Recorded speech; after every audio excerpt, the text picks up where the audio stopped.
we meet again.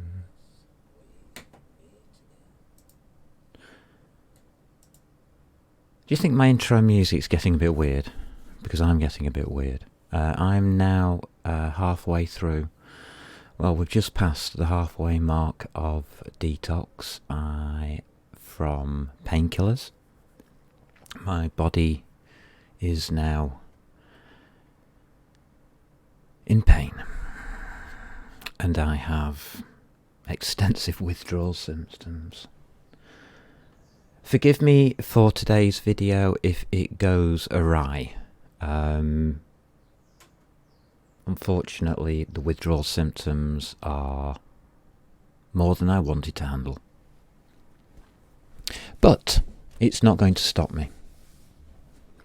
Opengl Foundation Code, last stream, being re-uploaded to YouTube as we speak, as we have a shout out. I want to give recognition to those who help. So if we go to YouTube, I was left a message.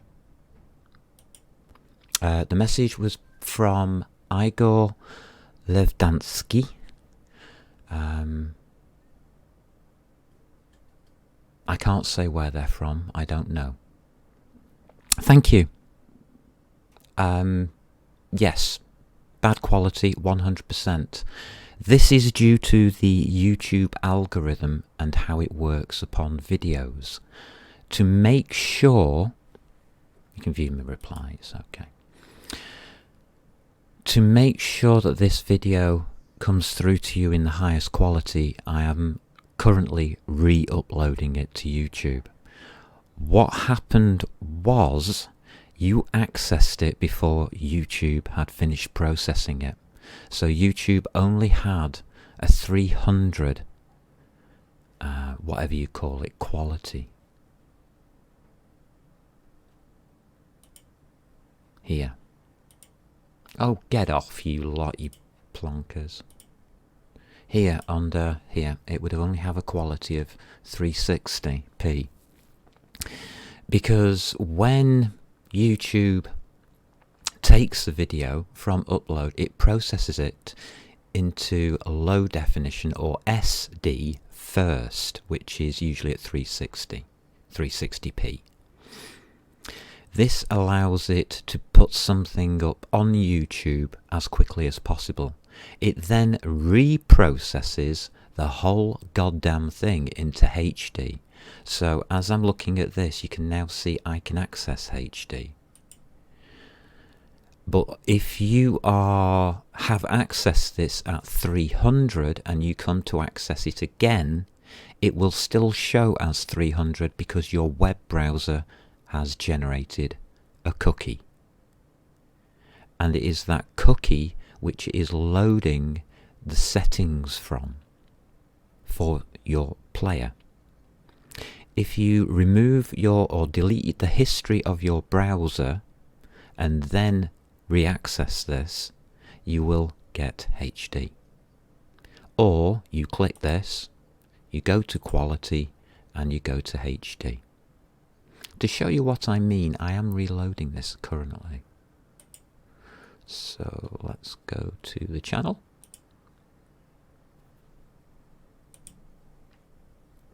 Manage videos. And I'm talking on screen.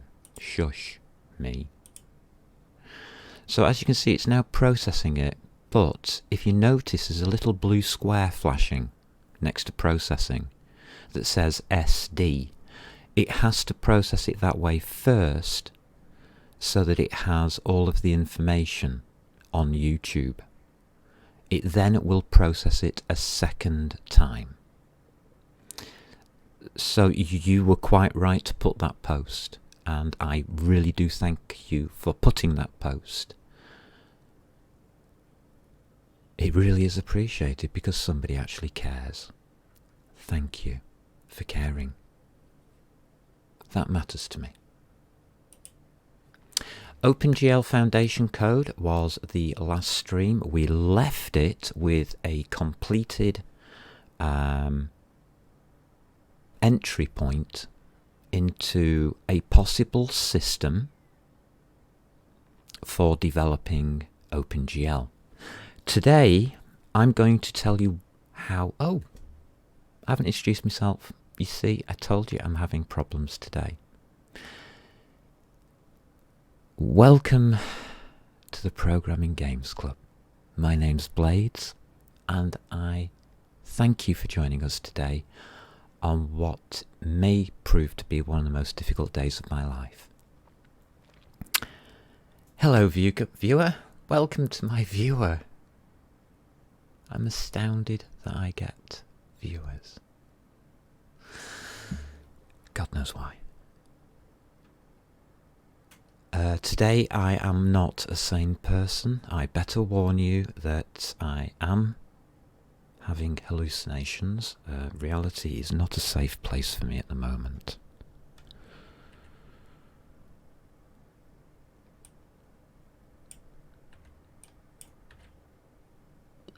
Okay.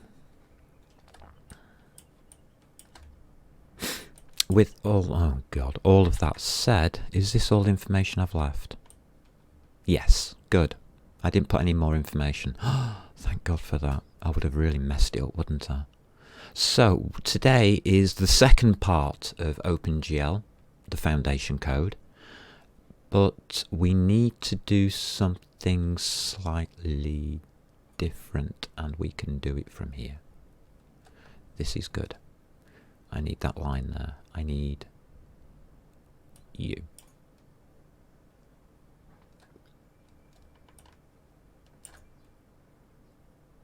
And I want you at 2.675. So, yep, that will do fine. Z on that. Can we just move a little bit more? Thank you. So today is programming OpenGL.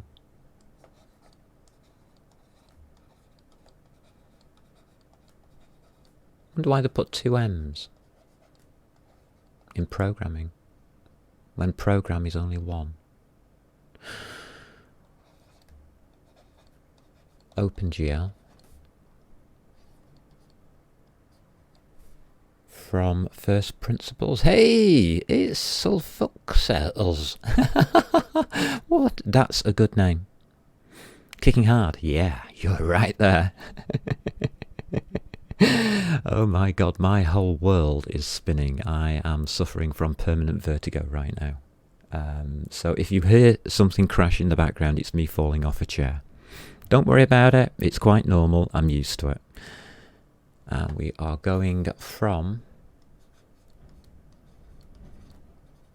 first principles. I need you to know how to program this code, because I might not be able to.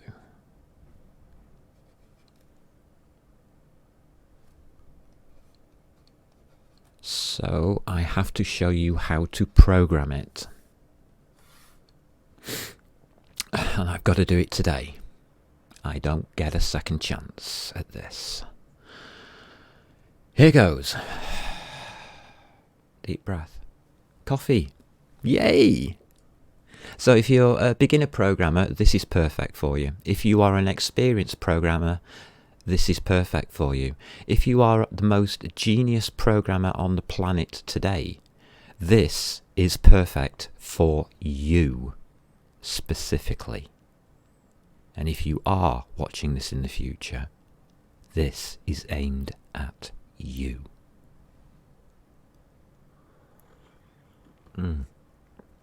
Coffee. So,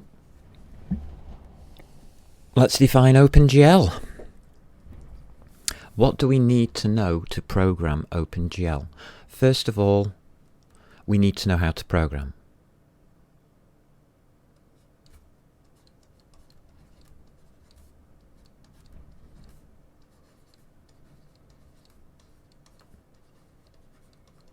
See, there's only one M.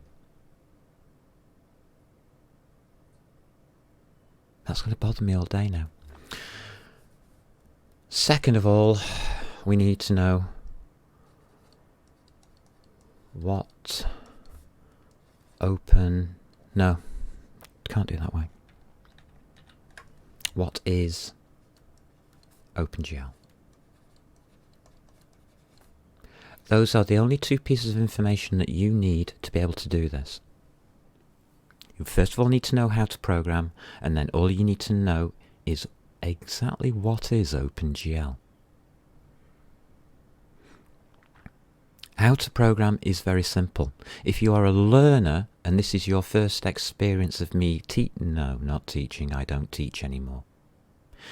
If this is the first experience of programming or the first video you ever see about how to program, then you are going to gain over 45 years of knowledge on programming in around about 15 minutes. Good luck understanding it. If you don't, come back to me. Questions will be answered if needed. I can't cover 45 years in a 15-minute segment. That's impossible. What I can do is I can tell you the first principles on what it is to program and how to go about it. Programming is a thought process. Let's go there.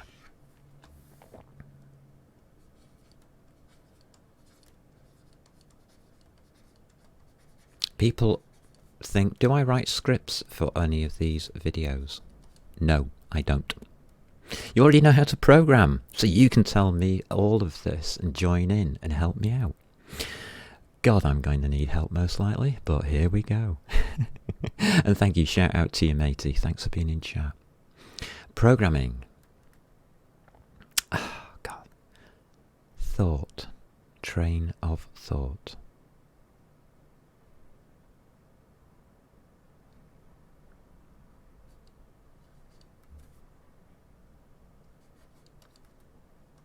Okay. Way of thinking. It's not learning a language. It's just a way of thinking. It's taking a puzzle, a jigsaw puzzle, and putting the pieces in the correct order to make the big picture, the solution. It is not taking a problem and creating a solution. If you go down that route, that rabbit hole, you will never become a good programmer. You have to step back and you have to look at the box lid, the actual solution.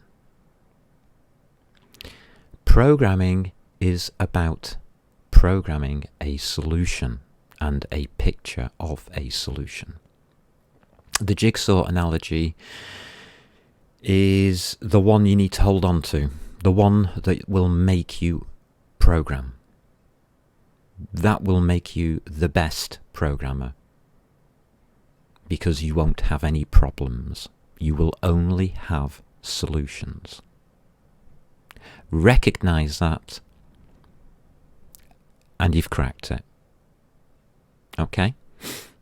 The way you program your solutions is in 3 variations, and we've done this before. We've been here before. This is reiteration. How's it going? Beautiful handwriting. Thank you. It's funny because I can't write. It is impossible for my brain to actually write things, as you spotted. All I can do is draw pictures from my mind.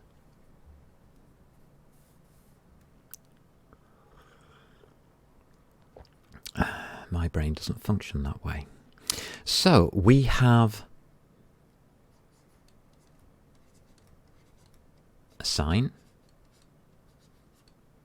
which means we can assign a value to a location in memory. We often call these variables because we want to vary the value of that memory location to help us through our program. Assign means we put x equal to a 0 or 1. Those are the only two values a computer understands.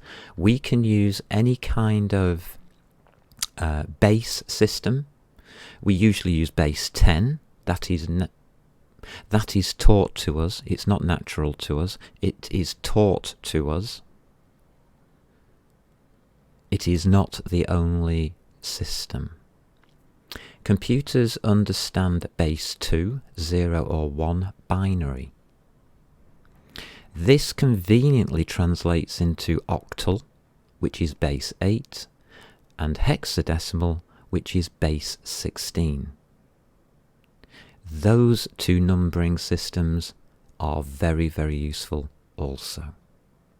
Okay, so we know how to assign. We make a value in memory. Doesn't matter what the memory is, X will do. And we will set it to a 0 or a 1. If we link zeros and ones, we can do bigger numbers. We call those bytes. So X here is a bit, a single location in memory. I should really put bit X, shouldn't I? Yes, I should.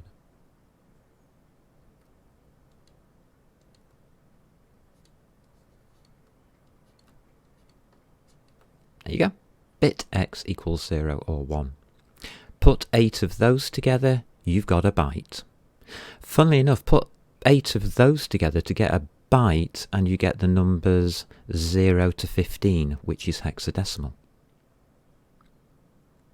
And that's why that's important. Half a byte is a something, and I can't remember what it is. I don't know the word. Have we got that in chat?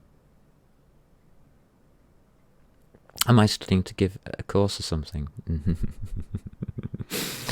Oh God. Watch the other videos.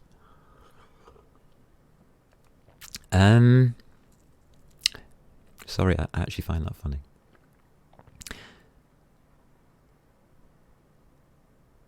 If you have 4 bits, you get octal, which gives 0 to 7.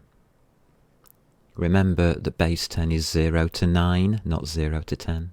You always miss that little 1 off the end.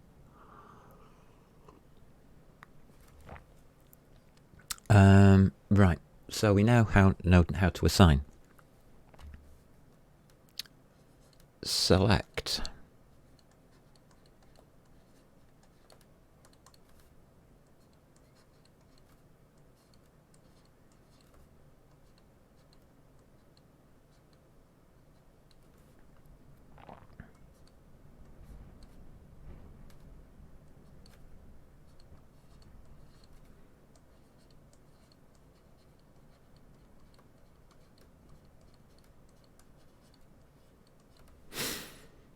If that bit that we have set equals what is equal to, not equals, is equal to, a logical selection is allowed. That is the second process that your CPU can do. Your CPU can do process 1, assign. It can do process 2, it can select.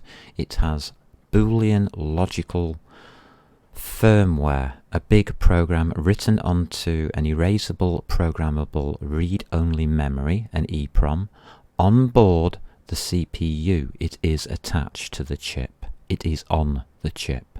This is called firmware. It holds the logic.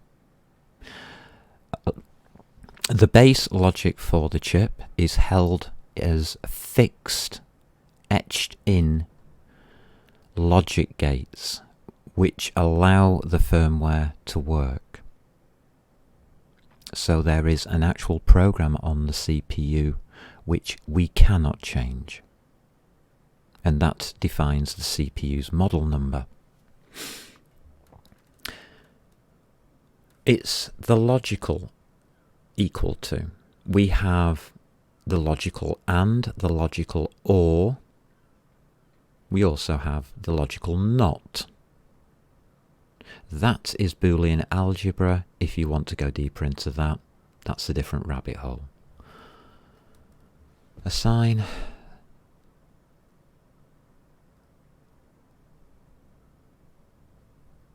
select, and I've forgotten the third.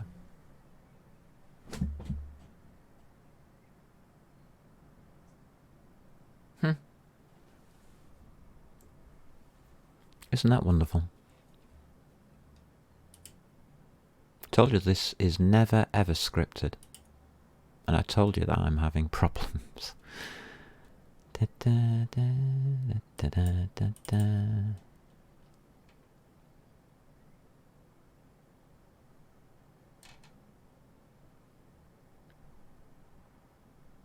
Is it assign, select and compare?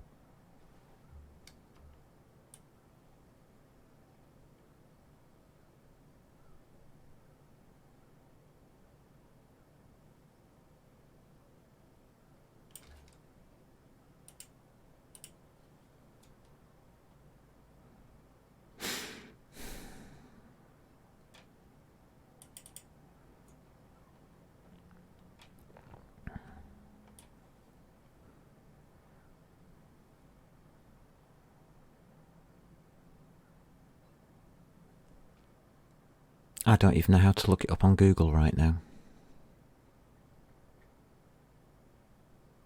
Damn you, brain.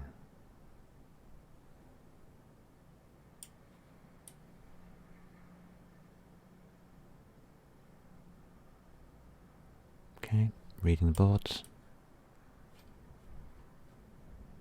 Boards aren't helping. This is why I write all of these.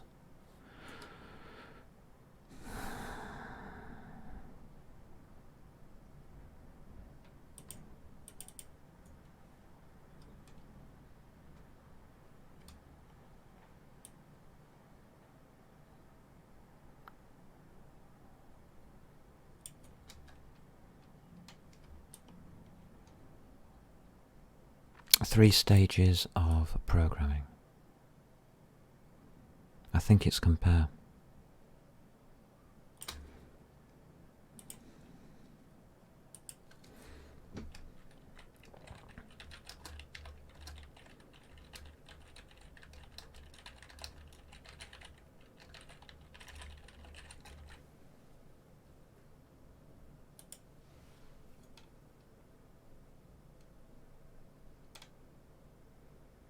Iteration.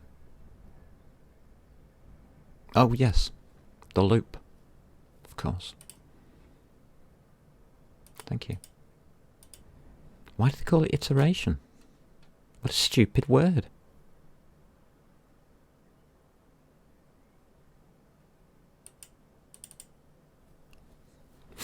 I don't want to call it iteration.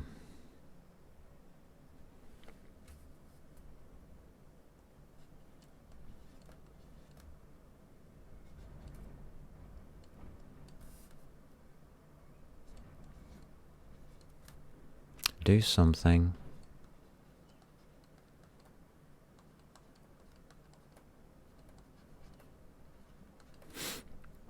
while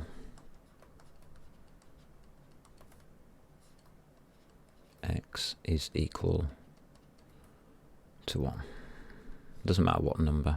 That's irrelevant. That's just an example. These are all examples. These are not what they actually mean.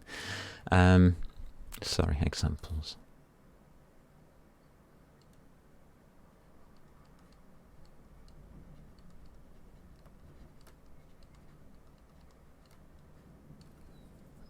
Just pop that there. Right now I need all the help I can get from notes. Assign, select and loop are the three things that you can do with a computer. They are the only three things you can do with a computer. They are the only logic circuits that are on the CPU. With those three things you can write any program that has ever been written. You can write any program that will be written.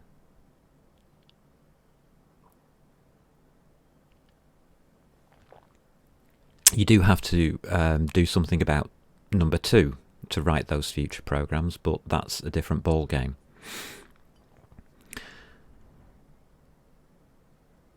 That's it. That's programming. That's all you can do. If you take any language, you know how to assign a variable, you know how to select or use the Boolean logic, and you know how to loop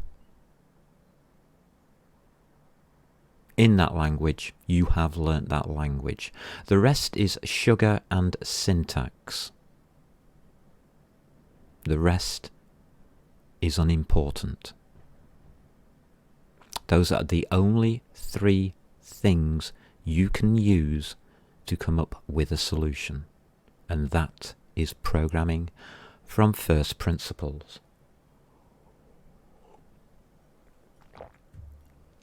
Well, that was 45 years done. What is OpenGL? Let's pop over to the side for that, shall we? Let's just pop over this way. OpenGL is slightly different because obviously if those are the only 3 things you can do, your graphics card has to work in a certain way using a program or set of programs embedded upon the graphics card, not hard coded. You can obviously update the drivers. The drivers link to our pointers to the memory addresses. It's a list of location. A driver is a list of locations of the memory addresses upon the device which it is driving for the programs. It's a lookup table. That's what a driver is. It's just a lookup table. It's your index in a book. Your contents in a book, maybe. I think contents is probably better rather than an index, because they don't give you access to all of the programs. The index would be all of the programs. So a driver is the contents page at the front of a book. So we have that. Let's look at the GPU.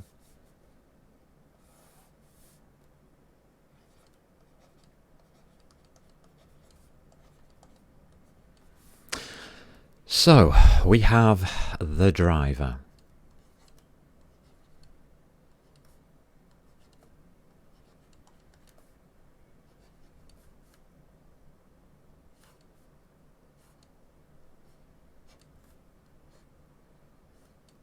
Here we have your program.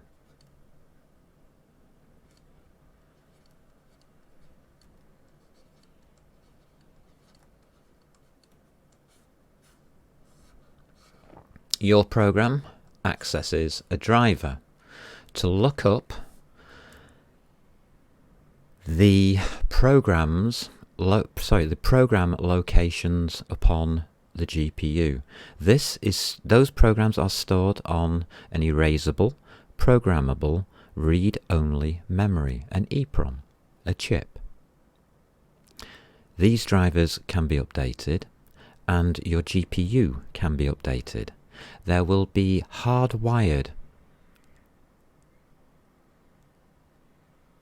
code on the GPU itself, allowing the access. I think it's called firmware, just like it is on the CPU. Your GPU is exactly the same, except it's designed differently because it's designed to hold 3-dimensional maths rather than... Sorry, it's designed to be a 3-dimensional... Sorry, no it isn't. It's designed to be a 4-dimensional calculating device. All of its central memory locations or registers upon the GPU are designed in such a fashion and a way that it can do things at such a speed that it's incredible. The actual GPU doesn't do these calculations. This is distributed out into multiple GPUs that go across the graphics card. there are a lot of cores, is what I'm trying to say. There are a lot of individual mathematical chips on your GPU. This driver goes to your GPU, and what does that do? This gives you access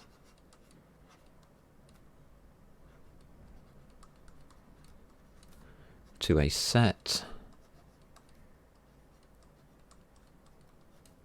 of switches.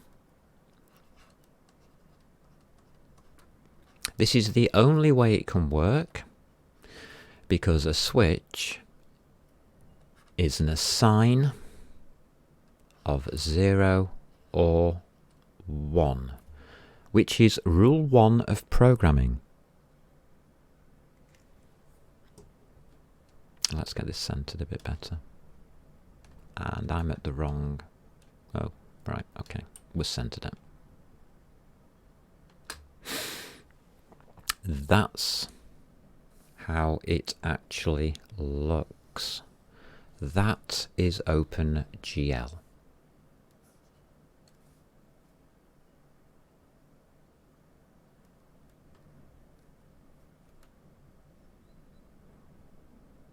I'm not sure about that.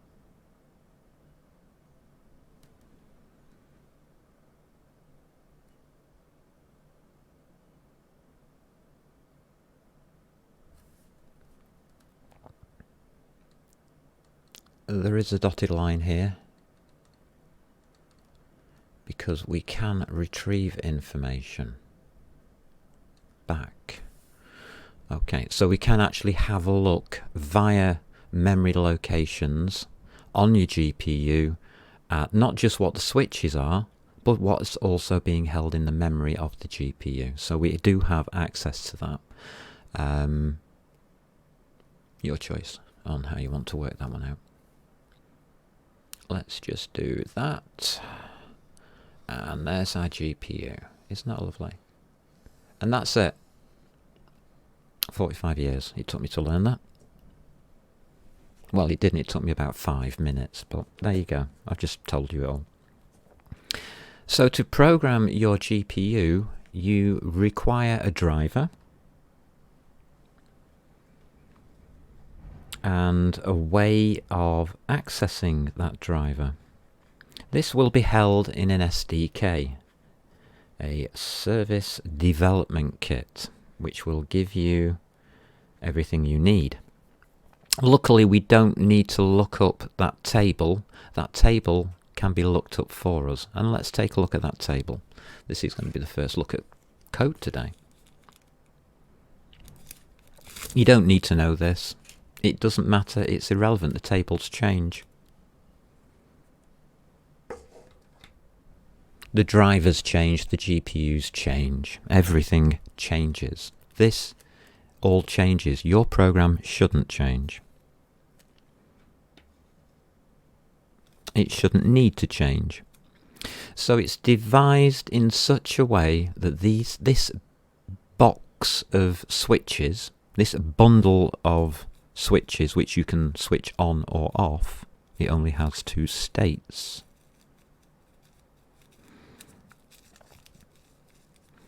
It doesn't matter if you improve on the GPU. The switches can be programmed within its firmware to act in accordance with pre-design in a pre-designed way.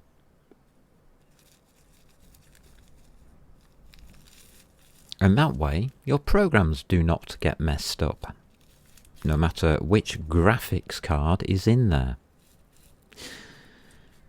This is because there is no standard. The industry that creates and makes graphics cards only have the standard of OpenGL, which is software. On the hardware, they can do whatever they like. There is no industry standard for hardware. So hardware manufacturers are free to do as they please as long as they can install the software on their device and it works. And as we know from past experience, that doesn't always happen. And of course the software needs to be updated to get closer and closer to that happening.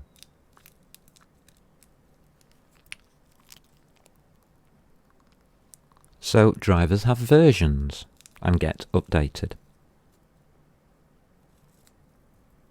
They don't get updated to give you more functionality. They get updated so that they will comply with the standard that has been laid down by the Kronos group. You can look it up at kronos.org. It's all on the internet. That is the standard which all of the software for OpenGL must comply to. It's not just optional, because the hardware vendors know that if they don't comply, they will not be able to sell their graphics card because nobody will be able to use it. It will not be useful in any program. And all of the programs that have been written will not work on their graphics card. That would be a very, very limited use, niche graphics card, and it wouldn't sell.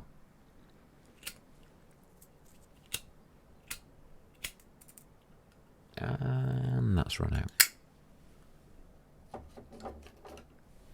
That is why we have OpenGL. We should have an hardware standard, and we don't.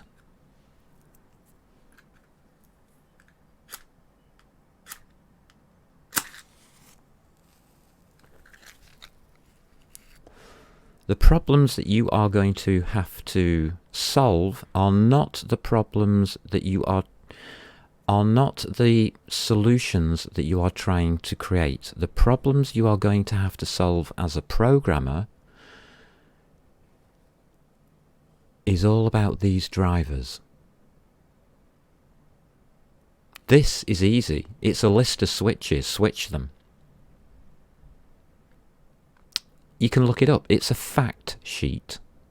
This is software. It changes. This is dangerous to any programmer. This is where the bugs are.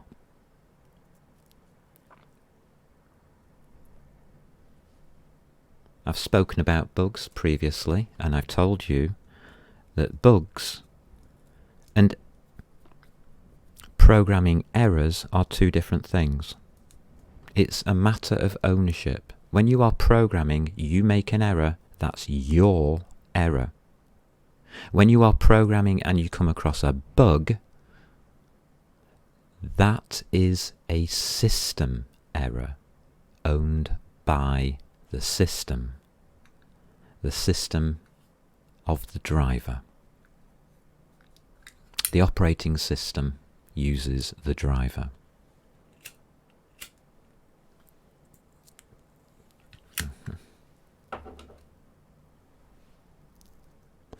Now we understand what's going on.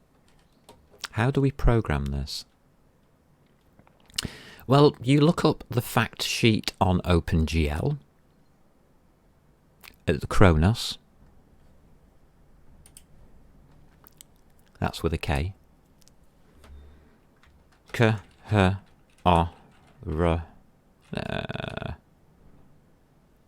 No, it's an R, isn't it? There we go. KHRONOS. The get the best local results. Not now. I'm trying to make a video. The Kronos group is a group that formed a long time ago and gave standards to all of this here. And it's all to do with the open standards for 3D graphics. This is why computers work today in the way that they do. It allows for rapid development of technology, and that was required because technology was being rapidly developed. In fact, the power of computing was advancing at such a speed in the 2000s that everything was out of date within 6 months. It was easier to keep a standard going in software than it was to tie the hardware down because the hardware was changing so fast. We had to have this. We needed this so that we could develop the computers of the future. And we have done. We no longer need this. This has to go. We have to go to the hardware manufacturers, get them together and create a hardware standard. This will slow progress down in the development of computers. It will not stop the development of computers. The development of computers has already slowed down to a rate where this can be done. Computers are not out of date in 6 months anymore.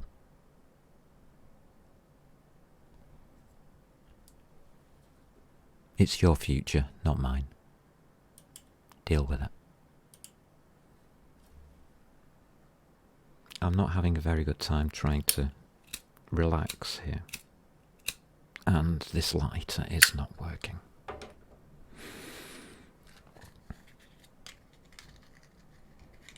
So, we know what OpenGL is now. It's a little black box of jiggly switches. How do we access it? We load up the table from the driver,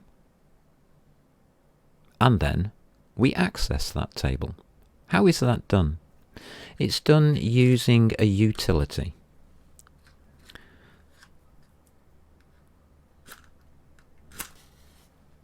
The utility we are using for our investigation into OpenGL. This foundation project is on a different computer. Fantastic! Let's switch the computer on.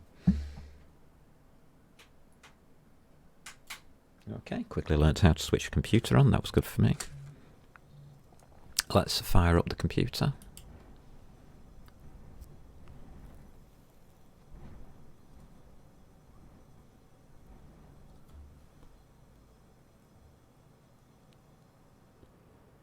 It's Linux, Manjaro, and it is the XFCE version of Manjaro, if anybody's interested in what I'm using. Let's go check it out. I'm quite interested that somebody's actually come into chat and said that they know how to program. I'm honoured, because I don't. Right. Put that mouse to the back, pull that mouse forwards, and hey, look at that. Go me.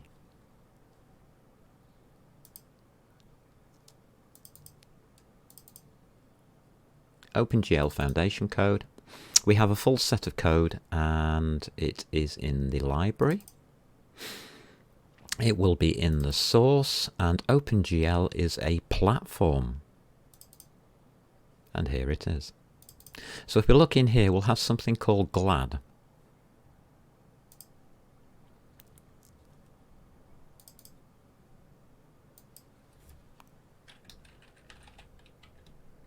And that's the wrong keyboard.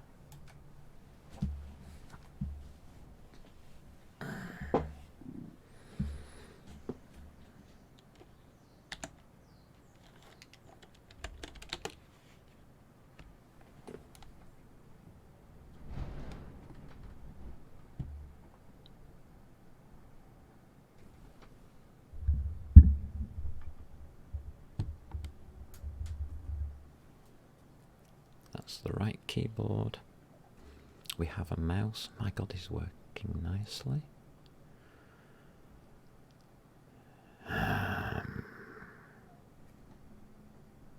Yeah, very funny.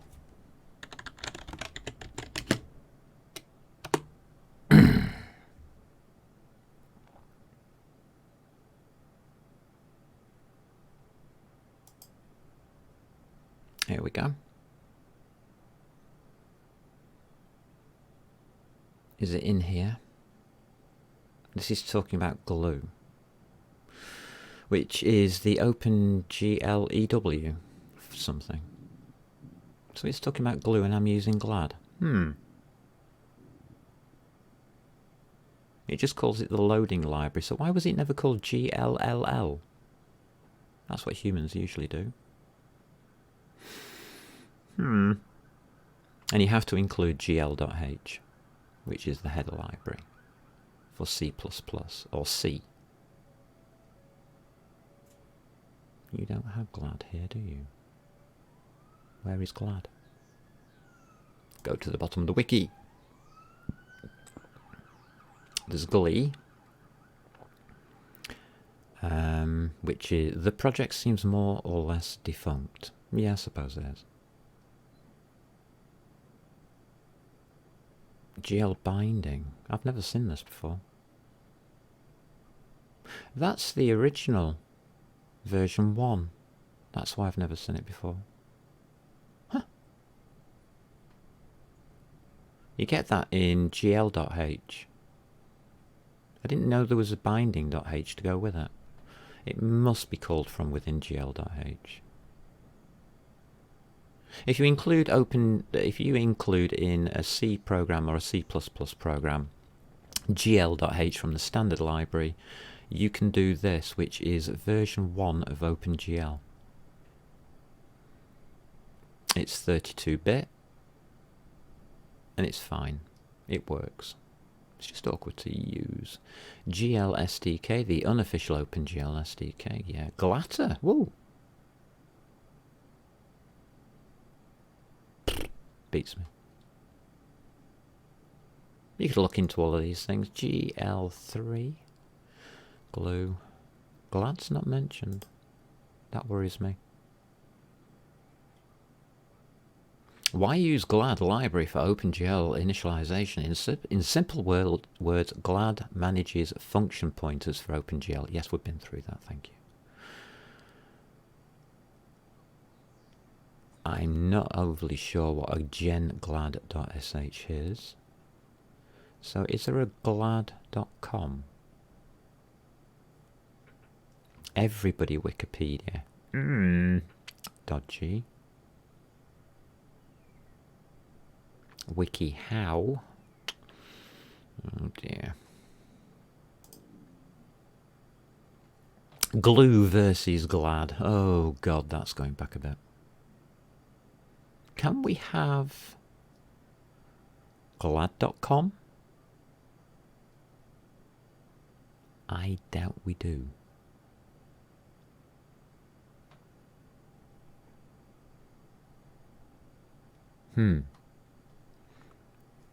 Okay, we will go for GitHub. Oh, damn. GitHub, GLAD. I don't know who you are.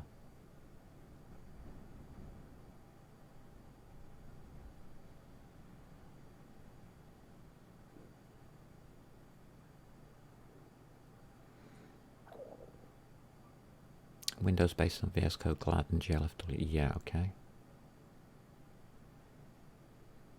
OpenGL 3.3 loader library generated using GLAD webs. Oh. I've got this coming up again. And that's a web generator. And you keep coming up, David. Of Denmark. With this web generator. I wonder if it just means OpenGL Advanced.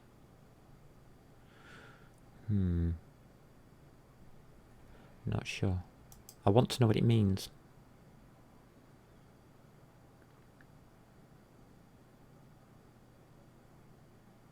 Who are you?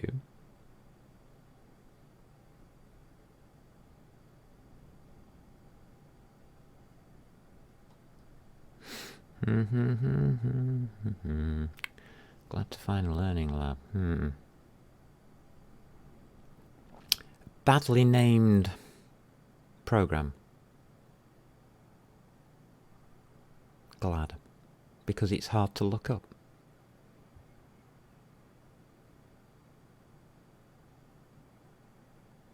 OpenGL Glad Wiki. Let's try that.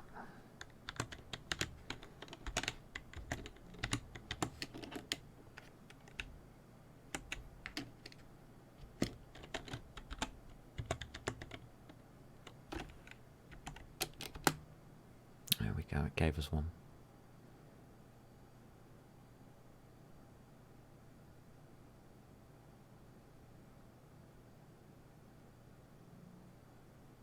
Yeah, we know that.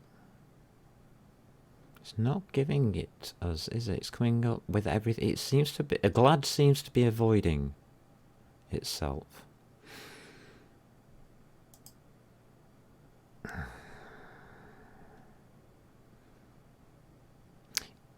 That's Glue, which is the OpenGL extension wrangler.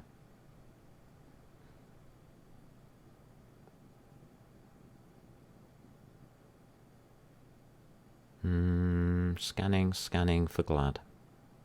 Yes, Control F will do it for me. I'm human though.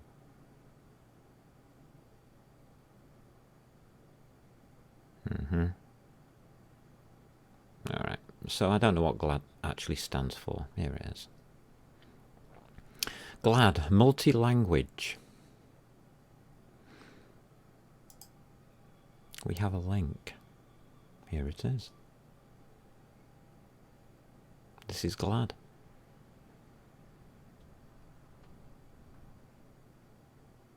Who's owning it? It is David. Thank you, David.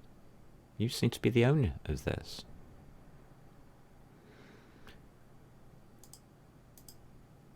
We have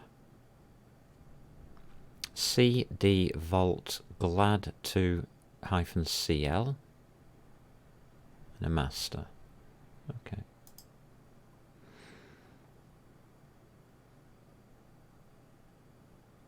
Based on the official specs, generate the files you need, blah blah blah.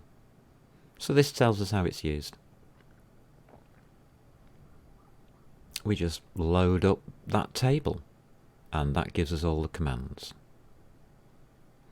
It also impersonates those commands so that we can call them by a name which means something to us as a human being and not just a memory address.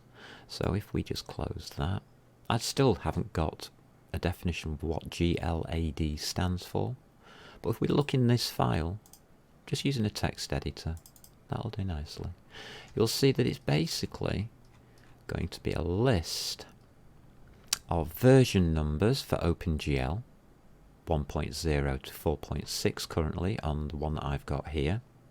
I don't know if it goes up any higher at the moment or not.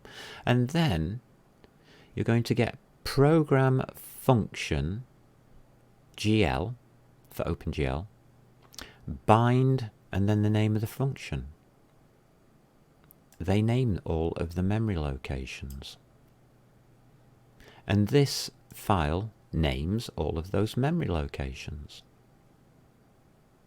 in accordance with the specification laid down by the Kronos group. This gives you access to all of these programs on your graphics card. Most of these will just flip a switch because that's all you can do. Others may flip a number of switches and then execute. That is a program.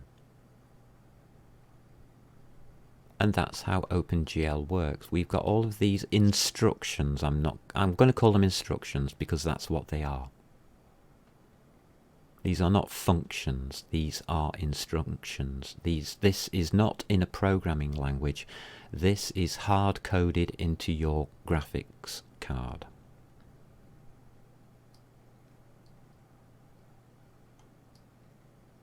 You are not accessing a program as such, you are accessing a set of logic gates.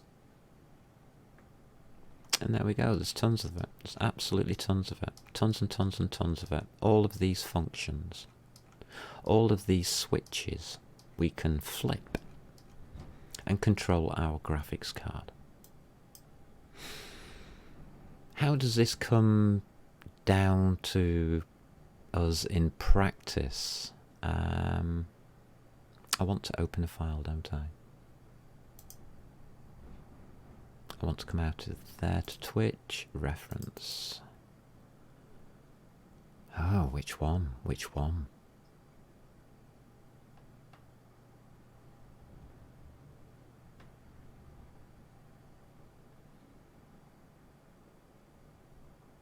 That one maybe? I've got a test too. Just open you with an editor and make sure you see which one you are. Okay. The program that you will find are at the GitHub, the files that you find, will access GLAD, pull out all of those memory locations, and then we have set up within those files an interface for us to program easily in OpenGL. So basically what I have written is an interface for the driver, which is an interface, because the driver's interface is complicated and I'm not a programmer. I wanted something simpler. And this is what I came up with so far. So let's open with Qt Creator. Select. Doesn't matter what we open it with. So as I was talking about layers before, we haven't got to the stage of programming that yet for Linux. We have our clear color, our background color for the window. We set it by just saying render command. So I have a render command system that I've programmed. Set clear color. Set clear color is arbitrary. That's what I named it. You can name it anything you want. We've written our own language here to deal with a graphics card. And that's what you should do, because then you can deal with any driver. Would like to replace with ECS, blah blah blah. Yeah, okay. So, Vertex Array. That's a buffer. We create a buffer. We've talked about buffers. Good. This is the data that we want in that buffer. Vertices. We make a reference to a vertex buffer. That's not a vertex buffer, that's a vertex array. What's the difference? And that's the first stumbling block of anybody going into OpenGL. What the hell is that vertex array? And the easiest way I can explain it is it's the menu that you receive when you walk into a restaurant. It is a record of what happens or what is available for the graphics card. So once it is created, at this point this also binds that vertex array. Once it is created and bound, it will record what you are doing here. It will record everything until you unbind it. So we create a vertex buffer to hold our data.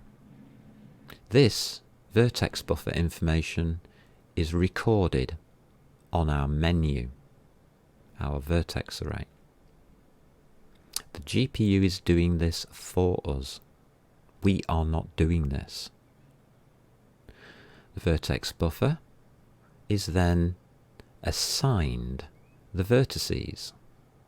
We then tell the GPU what those vertices are comprised of.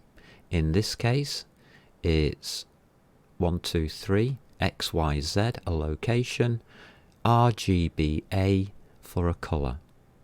So it's 3 floats for a position, 4 floats for a colour. This has to match up with the program that you are going to run on the GPU to process this data. That has to match that name. These programs that we run on the GPU are called shaders, and that's why we are recording this. Because the information that the GPU stores on the menu about your buffers is used for running your program, a shader. The output from the shaders is what's displayed on the screen, and that's how OpenGL works. We can use techniques called indices and index buffer. What's this part here? Set layout, yeah, we're just setting that layout. It must be, yeah, add vertex buffer, vertex buffer. The reason for that is we're adding this to all the information on the graphics card. That uploads it to the graphics card. So at that point, all of that information here is one, recorded, and secondly, that last line there, if you look it up within the functions, puts it all on the graphics card. All of this information. And that location of that information, that memory location of all of this information, is what is recorded in the vertex array. And that's why it's a menu. It creates a table of your contents. Yeah, cute, huh? Yeah, this is C++. We can use indices to tell the graphics card which pieces of data to send through our shader program in what order. So we can jump around our information that we've sent up, and it will say, oh, I want information part 0, or number 0, or the first piece of information, part 1. The second piece of information, oh God, computers start from 0, not 1. It's always confusing like hell. So that 0, 1 and 2 means 0 is the first piece of information, which is all of that. That's a vertex. It's not just a position, it's all the information that goes with that position. A vertex is a complicated set of data. That is 1, and that is 2. We can access these in any order or as many times as we want to create a scene in 3 dimensions upon the screen. In this case, it's doing a triangle. Great. This is the OpenGL test triangle. So we create the index buffer. You've seen this. Yeah, get the size, get your data in there. Oh, look. And then we're going to send it up to the graphics card. And that memory location is going to be stored in our vertex array. Here. So we've now got 2 memory locations. We've got a memory location for one buffer. We've got a memory location for a second buffer. Everything has been described. So the GPU knows what that data means. This is a more complicated one. This is for a square. So this is a completely separate thing. We set up a new vertex array. a new menu, which will unbind the first one and create a new one and bind a new one. Everything from this line onwards will be recorded into the new vertex array, just as previously these memory locations on the GPU were recorded into the previous vertex array. And we can have many vertex array objects. They're actually called VAOs, vertex array objects, although I believe in OpenGL 4.6 this has changed again, and it's now only called a vertex array, which is why I didn't call it a vertex array object here, because of that change. This is arbitrary. We can call these anything we want. This is us programming an interface. Our dictionary is what we decide our dictionary is to be. We go down and it's exactly the same process. You see, we're describing the layout, a position, a texture coordinate though, not a colour. Look, it's a 3 and a 2. Let's look at that data. It's a 3. Oh. Okay.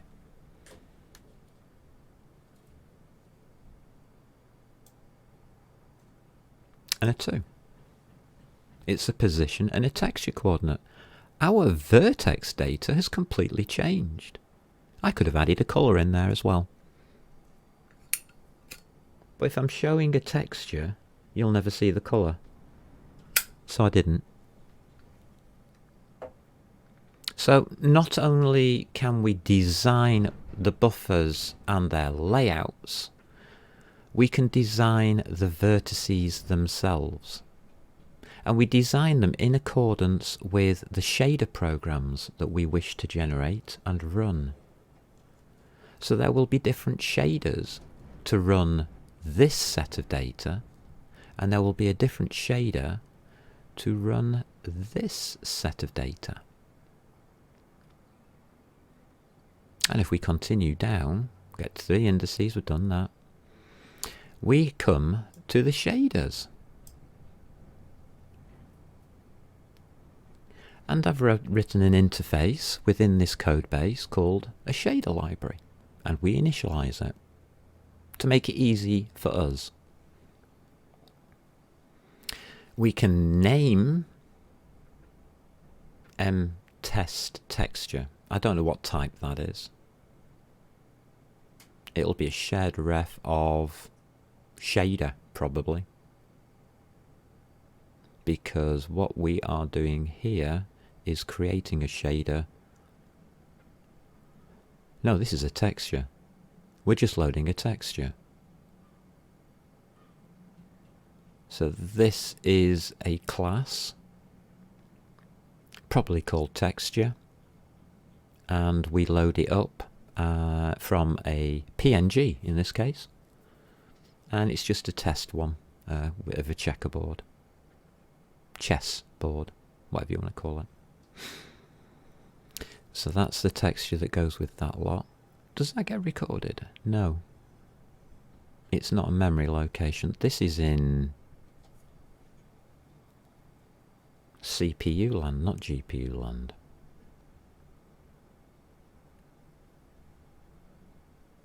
I'd have to look into the code, but I think that's in CPU land, not GPU land. Why would the GPU need a texture? We send the texture in as into the sampler when we run the shader program.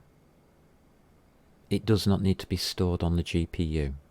That's why we have a shader library, and then we load a texture. Okay. The shader library will run, load up any shaders that we want.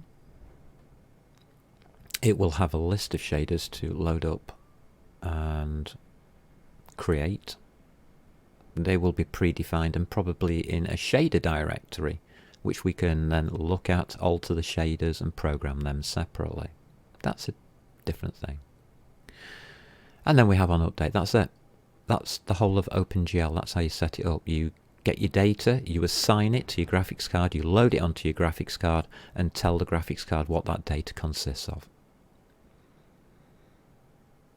You create shaders, which are programs, which you can run. You can send in additional information like textures, which can then be applied to the surface area of whatever you are drawing. You see how the indexes here are 0, 1, 2, 2, 3, 0. That's a square. Delta time, we are on update. On the update, we clear anything that is happening on the GPU. Clear the screen. That's clear the screen. Or clear the buffer, should I say. Because the buffer is not being shown. The buffer that is being seen on the screen is the first one that you drew to. There are two buffers in OpenGL.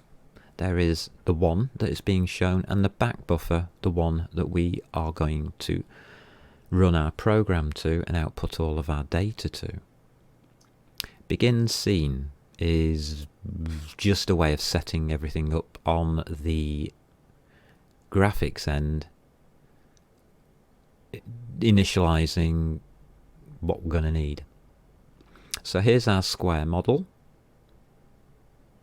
We're going to use a flat color shader from the shader library called flat color, which it has loaded up for us. That's pre-programmed. We're going to bind that shader.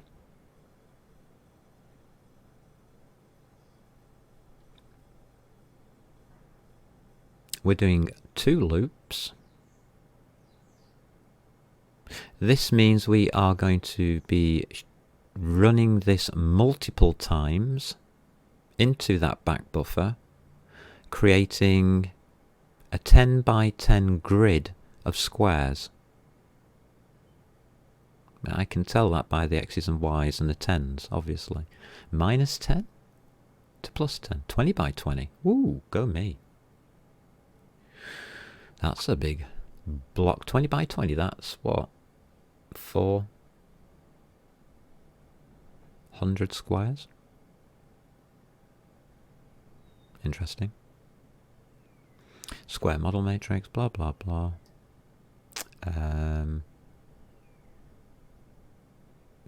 The matrix calculations are 4-dimensional, as I said, not 3-dimensional. Remember, to draw in 3D, to create the illusion, you need a point in the 4th dimension. We call it 1.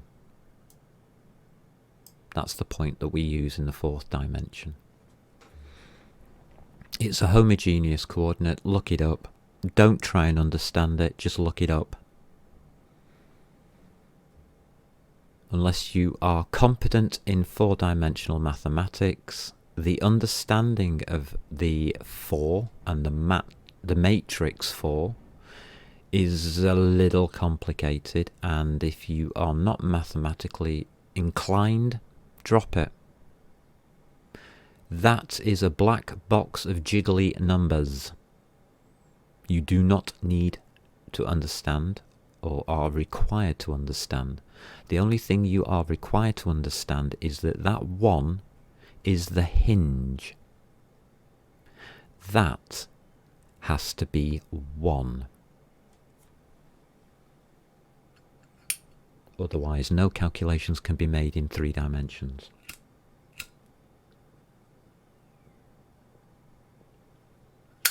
Because the first thing that's going to happen if you try and calculate anything in 3 dimensions without a 4th dimension is your calculation is going to mathematically ask relative to what? You have to have an origin. We are using as the origin location 1 of the 4th dimension. That is what everything will reference to. If we rotate our world, it will be around the 4th dimension point 1, or the 4th dimension location 1. There are infinite locations in the fourth dimension. Why are we using 1.0? Because it's convenient. Well, that's not true, and I'm not going into it.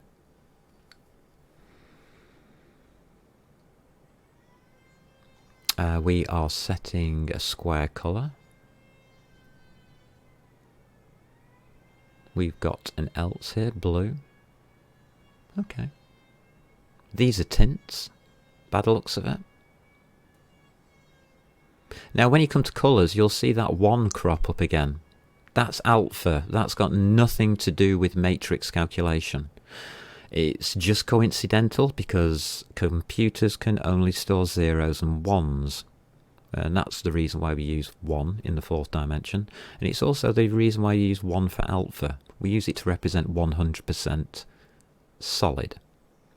0.0f would make it completely see-through. You can use this for tinting things, for tinting your textures. Once you've got everything set up, you can submit the current information for render. We are telling it which shader to use, which of our Vertex Array objects to use, our menus to use. That holds pointers to all the data.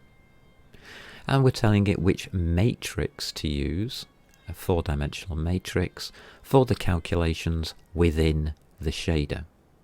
All matrix calculations should be done within a shader, as graphics cards are designed to do those calculations, whereas our CPU is not. It takes a lot less time on a GPU, put it that way. It's efficiency. Auto text shader, done. Text shader, texture shader bind. Okay, we're binding it to a slot. We are rendering. Okay, so we render that as well. That's fine. And then we end scene. Just end scene says, hey, this back buffer that we've been putting all this data into, we're finished with it. We know you're showing the previous one that we did. Could you swap them over? So the graphics card does. It swaps them. Quite simply. It swaps the pointers that are going to the display output. So the one that we've just done gets displayed on the screen. The one that was displayed on the screen comes back off the screen into the back buffer. And remember the first command we did?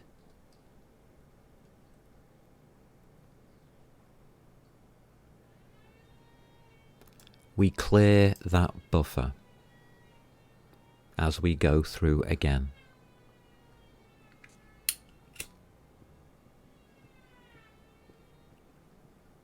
That's how OpenGL works. These are not the commands for OpenGL. You will find the commands for OpenGL under the OpenGL directory.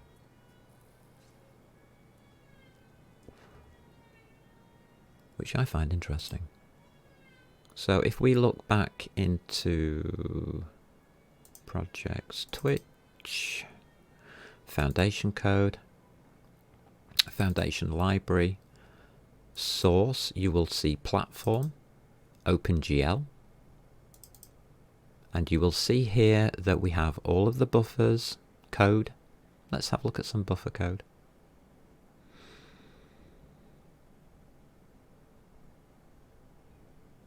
Buffer code's very important. I don't know if I got this one right actually.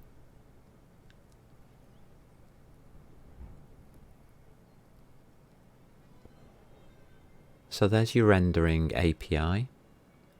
There's your shaders. There's your textures.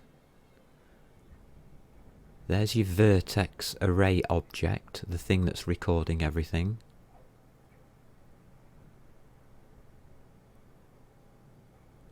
An STB image is a way of loading up texture files from storage, hard drive, whatever your storage medium is in the future. I don't know what it's going to be. Using this texture. So this is being used with these two files here. They're linked. The shaders, it will create a library of shaders. I'm interested in that actually. I wonder if we put it in here. Oh, it doesn't matter. Oh, that'll do. Do we list our shaders in here?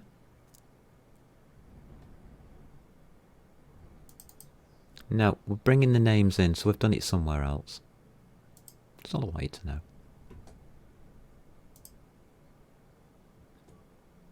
I'm going to transfer over to a different program.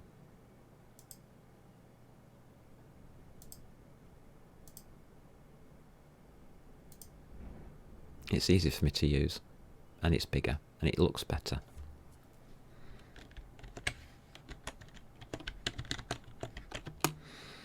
These programs and editors are tools with which you use as a human being to program.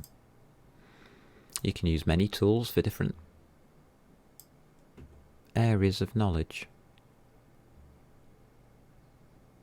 The more tools you use or are able to use, the better for you. So it's creating two shaders. Yeah, okay, fine.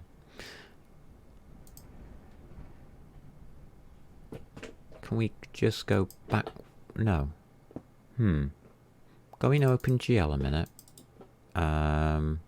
Open a terminal for me, please. Oh, Poppy, you fell off. Come here, love. Come on. Come on, good girl. Sorry. I'm so sorry. Oh, bless her. If I type in code dot hit return, thank you. Let's have a look at that buffer now. So much easier to use.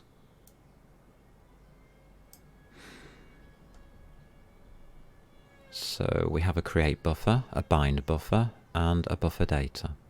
You will see in each of these that we have a GL command, and that is what we have gained from the driver using glad.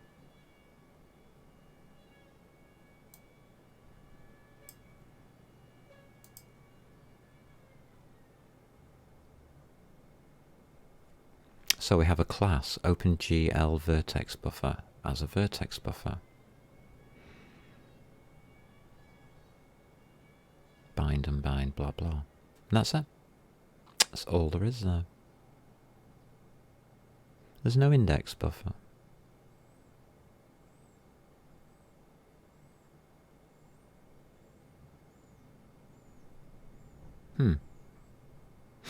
We are treating the index buffer separately, and we haven't placed it out into this.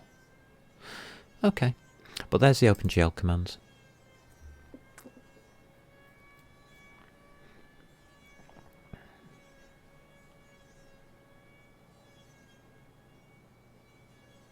And we're using mrender ID 0. Aren't we supposed to pass that in?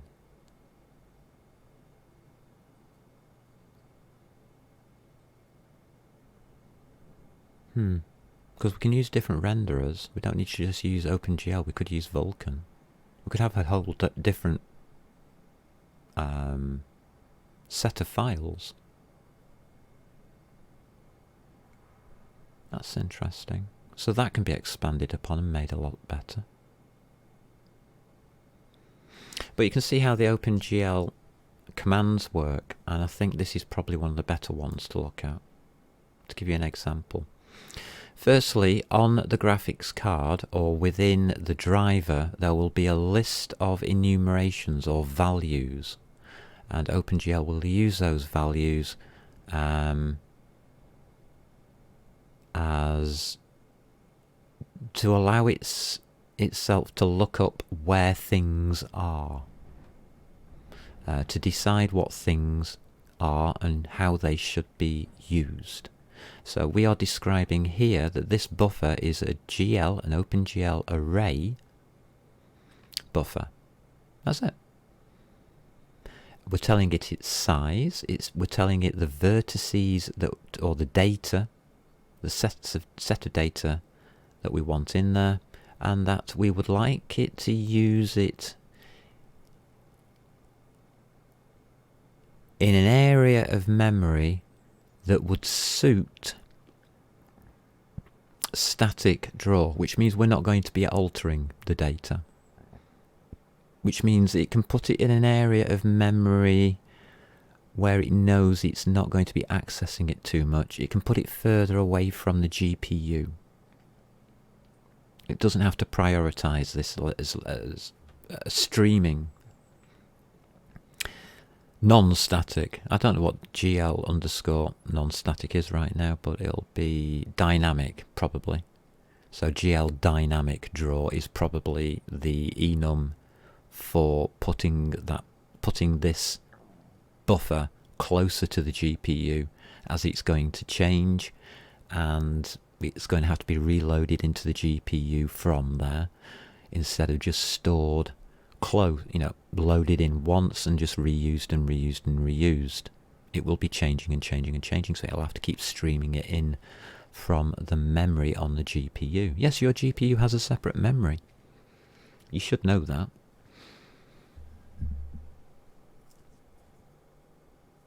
And it has to operate in the same way as your CPU does. It has to bring information in from its memory, store it locally so it can act upon it. So that large chunk of memory you've got, the further away the memory is from the GPU, the longer it will take to get that information transferred to the GPU so it can work on it. And that includes all of your data, and that takes time. So this is how efficient do you want your data to be. That's all it is. And it's a hint. It's not saying to your GPU, you must put it out there in the furthest away piece of memory. It's saying, put it as close as you can, but we're not that bothered. You don't need to move anything out of the way. It's a priority. It's a priority number. That's basically it.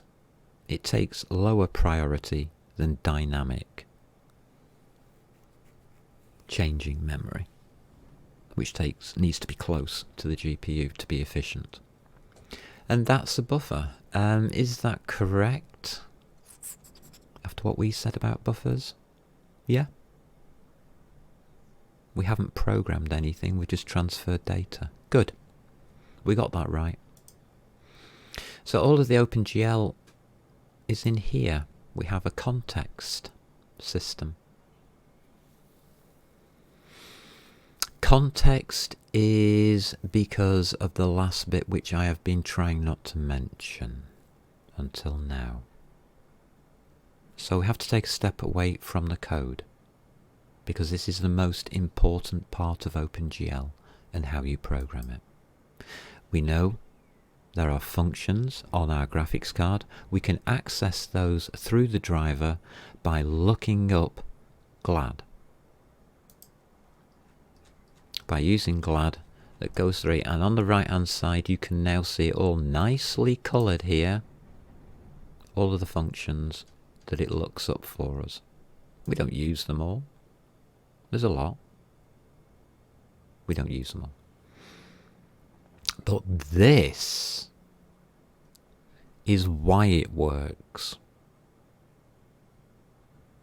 This is the hinge to OpenGL. The one overriding thing that you cannot ever change.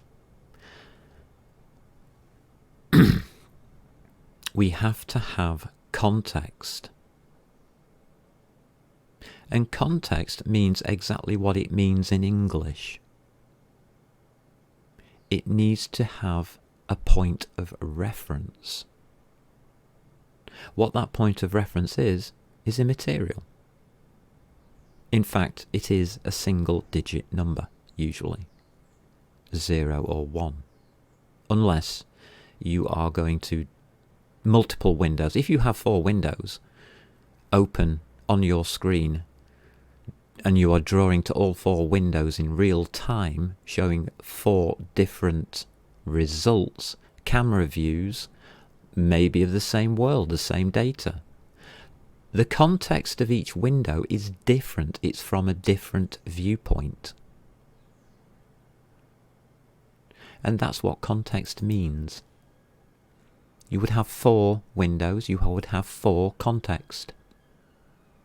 You can share context between different windows. That is dangerous. Don't do it. Unless you really know what you're doing. So the first window you generate will probably have context 0. The second window, actually no, it wouldn't. It would have context 1. The second window would have context 2. Why would it not be context 0? Because computers start from 0. It will probably use that as an error code. Don't quote me on that. Look it up.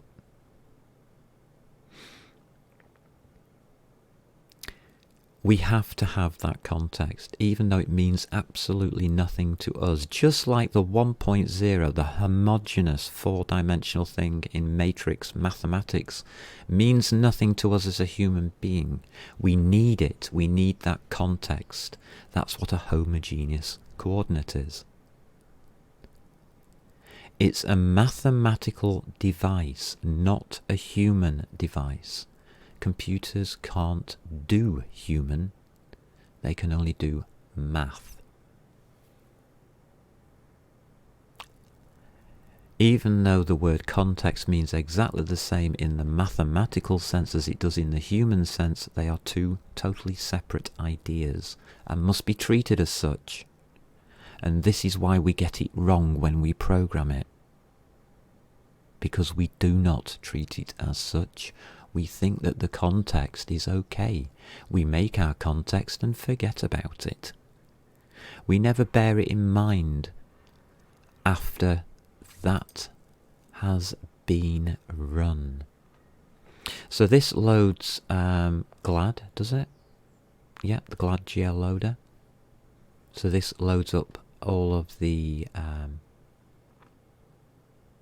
commands, memory locations, assigns those memory locations names that we can use. We do not make... here we go. We make the context current here. So that creates the context on that line here. Makes the context of the specified... Oh, sugar. I'm getting bad at this. Sorry, these are my hands that are not working. Z, please. Thank you. What have I done? I wanted to hover on that. There we go. Makes the context of the specified window current for the calling thread. Which means you can have multi-threaded window outputs on your CPU, each with a separate context. They must have a separate context. And you can only call your GPU from the main thread. You cannot call your GPU from any other thread. Attempting to do so will break the context.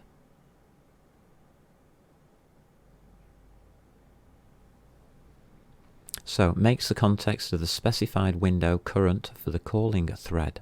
This function makes the OpenGL or OpenGL extended system context of the specified window current on the calling thread. A context must only be made current on a single thread at a time, and each thread can only have a single current context at a time. When moving a context between threads, you must make it non-current on the old thread before making it current on the new one. By default, making a context non-current implicitly forces a pipeline flush. Your GPU says, clear that away, and resets itself. And that is why it's important. Because your context is your state. Your GPU is a box of switches.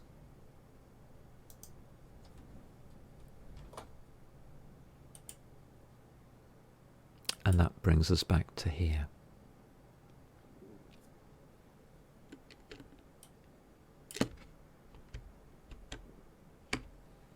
Okay, let me just get this back in. I'm struggling.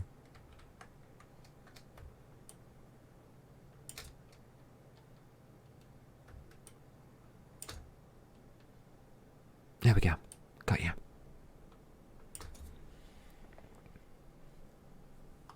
So, how do I get this keyboard out of the way safely now? I can't put it that way, the cat's in the way. Can I just... No, we can't send it that way. Oh, this is complicated. Alright, I can't really move it, so we'll just have to work around it for a minute. Alright, here we go. So,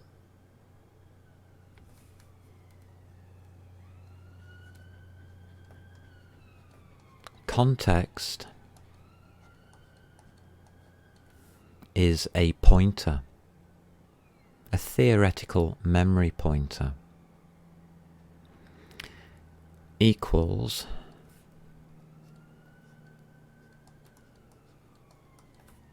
the current, and this is why it works, state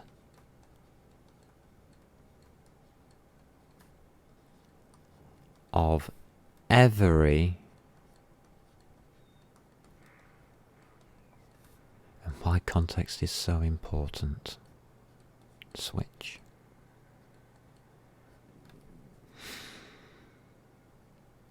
Yeah. And you can move that between threads. Don't. That's the most stupid thing you could ever do. Or is it? Not sure. It's awkward. Because you shouldn't be using threads anyway. If you are using threads still out there in the graphics processing realm, please stop. Just use one thread. We have an operating system that's threading your system for you. You should not be using threads yourself within a program. You are dangerous if you are doing so. Context is the current state of every switch. Every time you alter one of those switches, the context records that alteration. It records every single switch.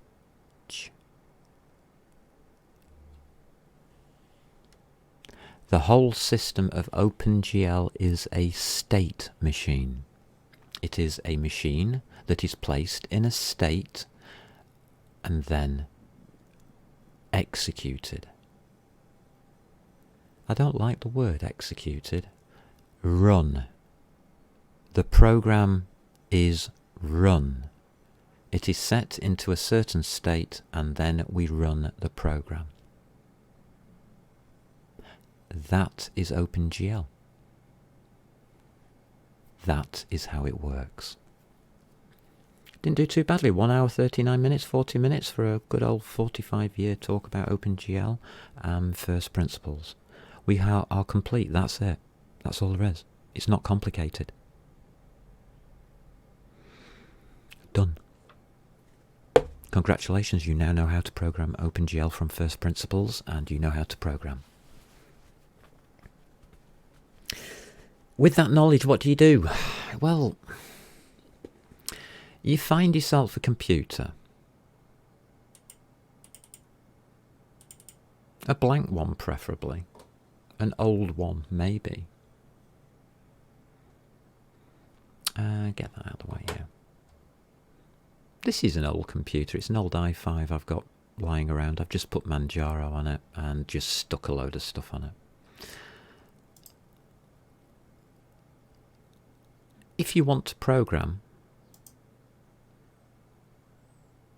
Foundation, we're back to programming now. Here's our program.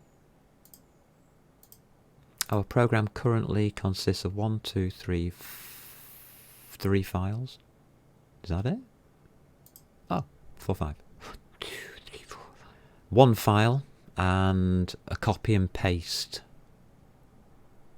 header files. Okay.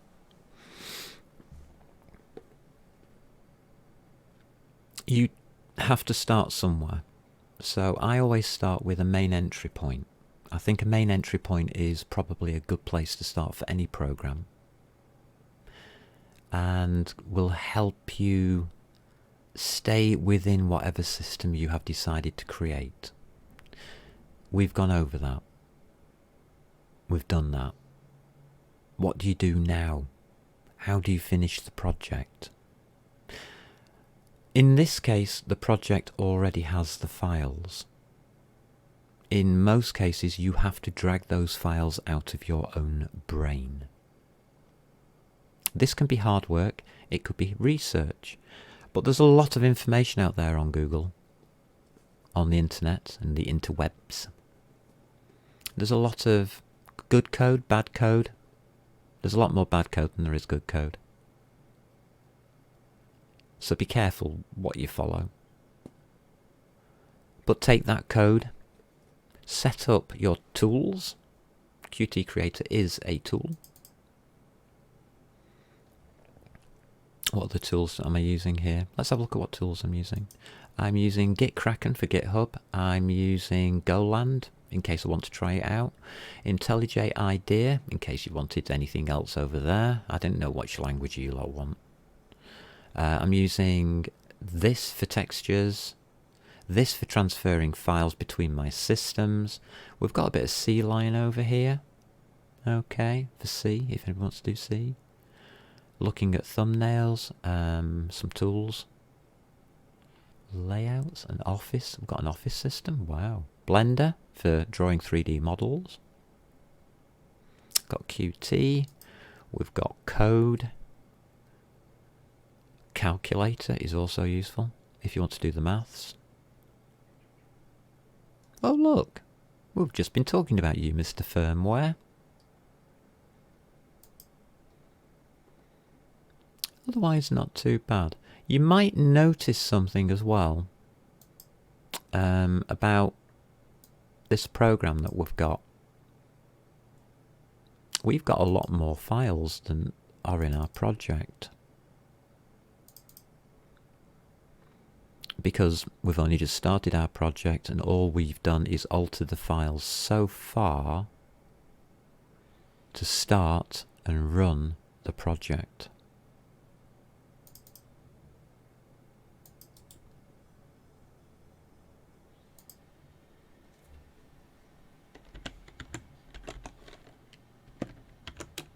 Just run code out on that.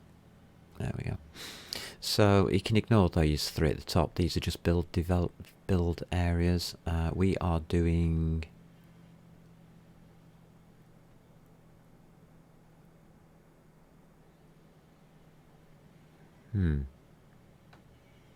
I've gone wrong somewhere.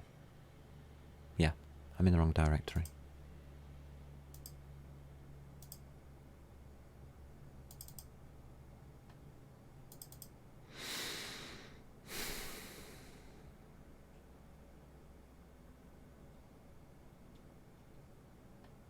Why am I not in the right directory anymore? What happened? Where am I supposed to be?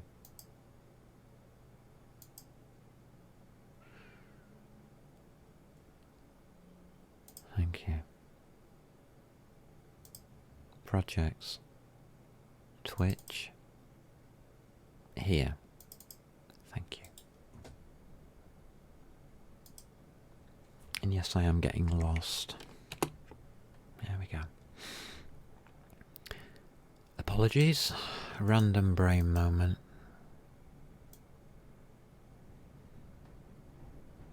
So as we can see, our project directory has a lot more files than our project. This is a good way of doing things, because as you add more files to your project, you will be able to either write new files, which is how you have to start, unfortunately. You don't start with all these files unless you download this off GitHub, which you can. I don't mind. You can start with these files if you wish. And if you go to the source directory and click on Amber Skies, you will have all of the core and interface to the platforms for a renderer, 2D, 3D, and a bog standard one as well.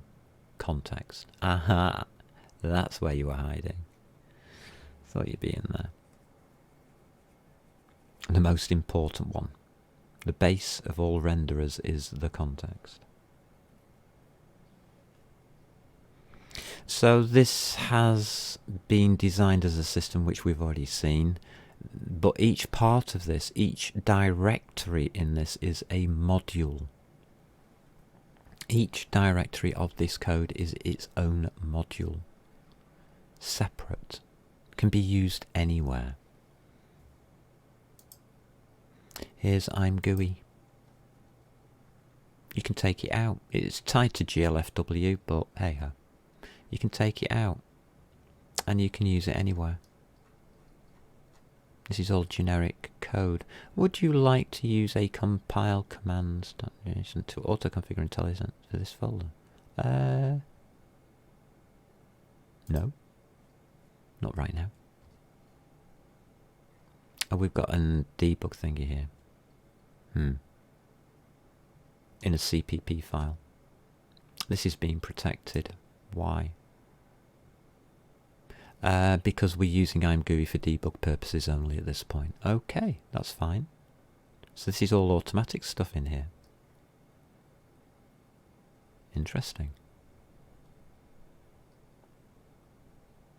Yeah, it is. It's also telling me that we're using version 4.1 of OpenGL instead of 4.6. I would have said 4.4 or 4.5 is probably going to be better to use now, as we're going into Vulkan. You might want to learn 4.4. If you're a beginner, start at 3.3, please. Please, please, please, please, please start at 3.3. Make that your first program. Don't use OpenGL 4 plus straight off. It changes. And to understand those changes, you really should program your first program in OpenGL 3.3. Prior to that, I would advise using OpenGL 1. 1.3. 1.3 is probably the best one if you want to go previous.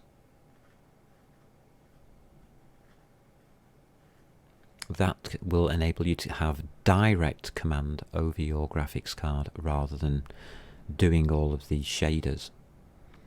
Shaders weren't invented in 1.3, or were they just being invented at 1.3? Good question, can't remember. So things weren't always this way, as you just realised. Things changed, and things will continue to change. In the next, where are we? We're in 2022 now, aren't we? 3 years, this video will not have lost relevance, but the modern day computer and graphics handling will have changed. Be aware of that.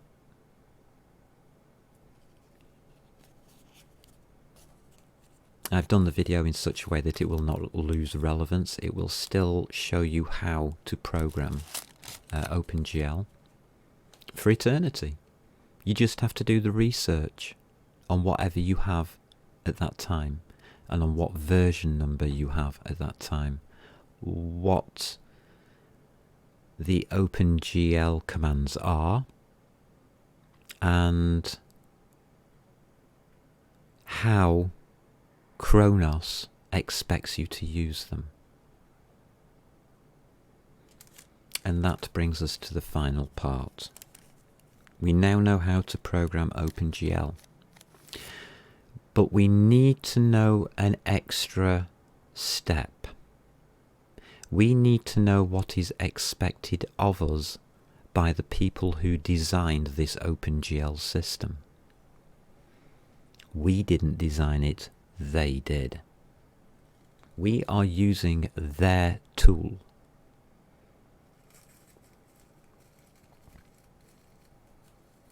All of these things, SDKs, libraries, all of these things, drivers, firmware on your CPU, editors, text editors, integrated development environments, calculators, they're all tools. And I don't mean that in the slang nasty way, I mean in the literal sense. They are all tools which you can use to program. Some people say you should have the right tool for the right job. No. Write your own. We just did last week. We wanted our data in a different format to what Blender was giving us the 3D data. So we wrote a program to convert that data into a format which is more useful to us as a programmer. That becomes a tool. That tool needs to be finished, processed, pass 2, pass 3, coding on it. I have my standards. I don't know if that will ever happen. That's up to you. Take the code how you wish, alter it how you wish. Will you break the code? Yeah, of course you will. This is only garbage code. This is only pass 1 code. This has never ever been cleaned. If it was gold code, it would be unbreakable. But it's not. It's pass 1 garbage code. And must remain that way. Otherwise you cannot develop further. You can't do that research that I'm never going to be able to do. I don't have time. I'm running out of time. Whoever is listening to this and wants to learn to program OpenGL, pick up that torch, carry it forwards. And I pray we get it right. Somebody will.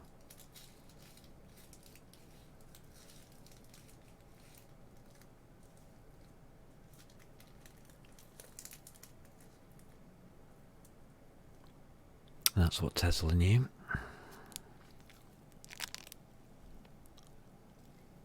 And it's what I know. Somebody will get it right. Billions of people will not. I will not.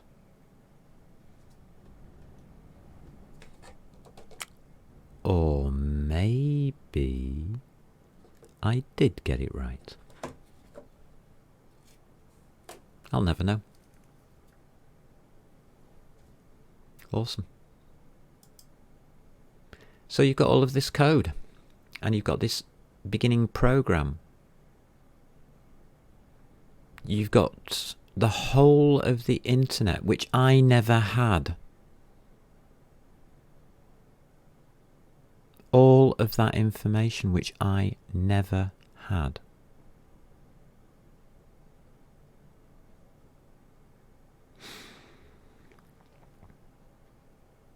I had a pen and a piece of paper. And over a lifetime I have come up with systems that would blow your mind. Systems which will never be seen in our reality. I can program artificial intelligence, real artificial intelligence, and I could run that program and awaken that intelligence and give birth to a future. What future? I don't want to find out.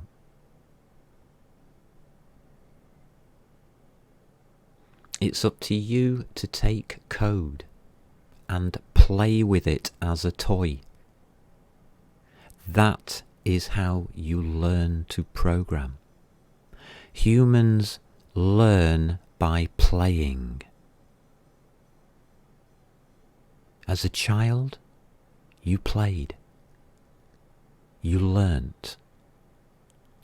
As a programmer, you must play. Pick your tools. Pick your language. Pick all of the languages. I'm trying to start... Nowadays, it's very hard for me to think of a language that I haven't written in. Go play.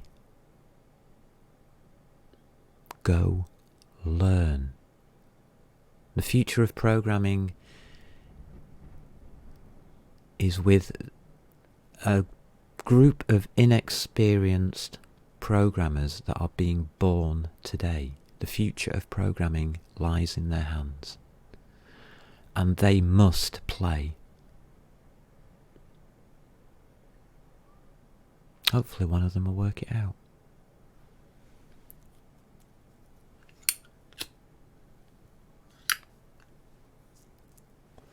And that is how you learn to program. You go play. And that's the conclusion. Good. Did it. We did it. We got through it without hallucinating or falling off my chat. Good. That's a bonus.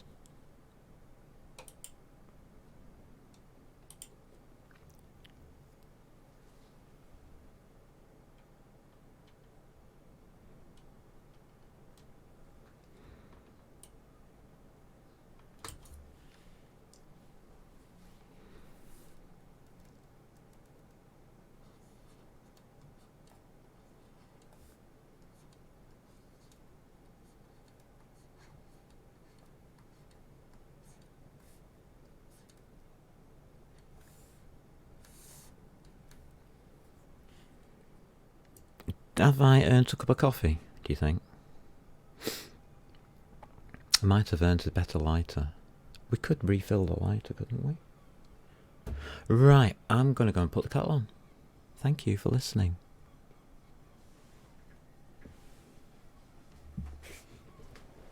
Oh, come on, Poppy, we've got to move. Come on, let's go and put the kettle on.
Kettle's on.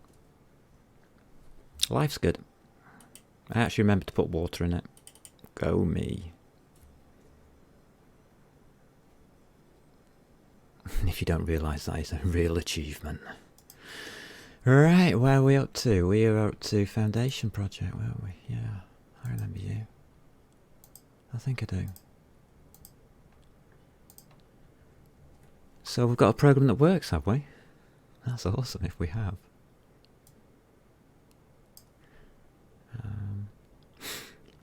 Hopefully I haven't made any changes. Better check.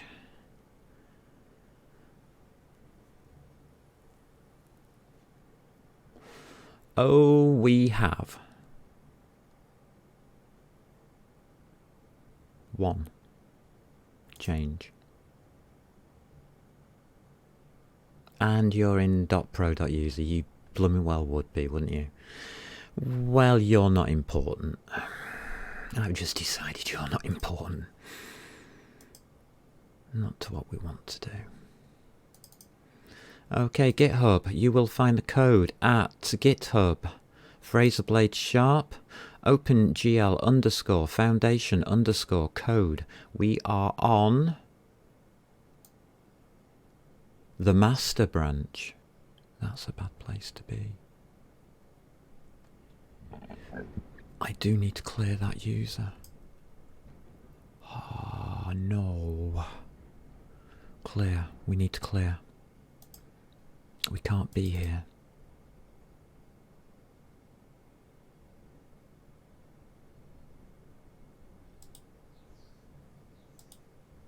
No. Discard. Thank you. Pull. Thank you. Reset done. Thank God for that. Okay. Yep. I've told you what to do with this code. Good luck. Doesn't mean I can't do anything with the code, does it? Yay! I get to play. Here we go. I'll put that on screen whilst I'm making the coffee, now that I've remembered to put water in the kettle. It's only taken me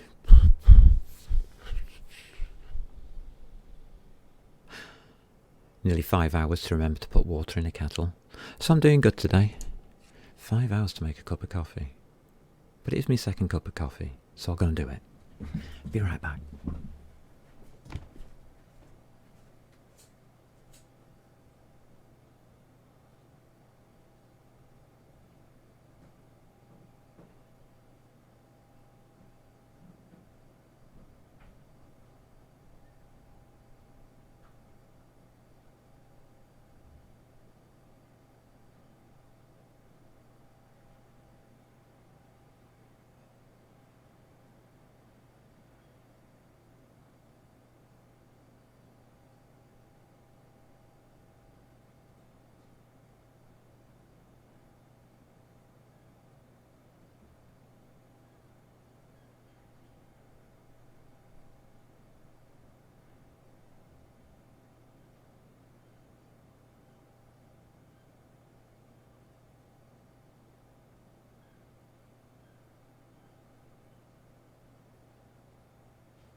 It's alright, Poppy, I'm not annoyed at you. You can come and sit back in here if you want. Come on, you can come and sit with me if you want. It's okay, don't look at me like that. Oh. Bless her.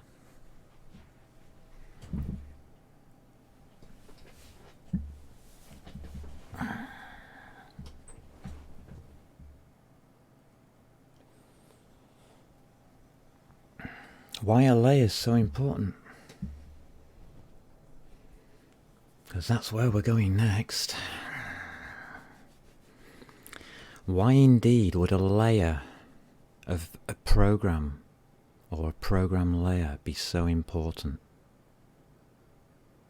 because it allows you to play in safety, detached within your own code.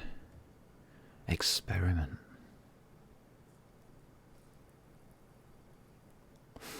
We've currently got an application with a lot of things removed because we have not got those things in our program yet.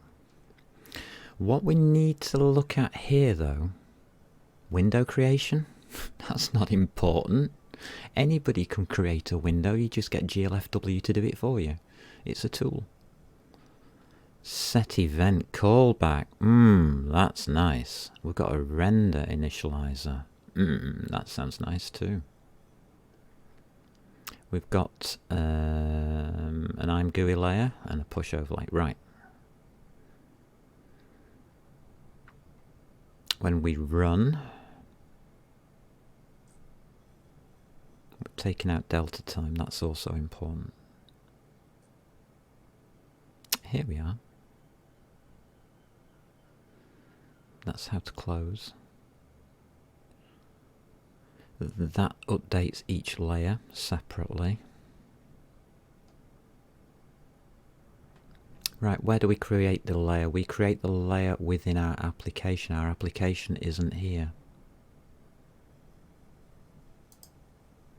Our application is the sandbox. It's here.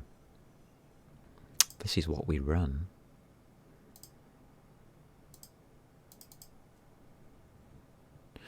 Alright, okay, down to the bottom. So this is where we are, main entry point for the user. And it's also the start point for us programming.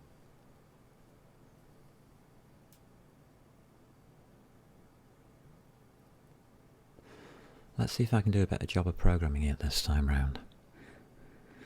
Our programming returns a new sandbox. Our sandbox is here. We wish to make a layer. We need something called push layer.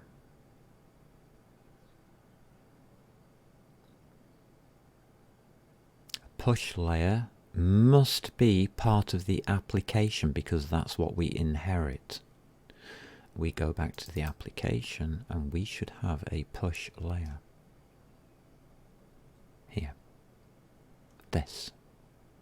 This is what we need to succeed. Ding. And it comes up with those little red markers. Unknown type layer.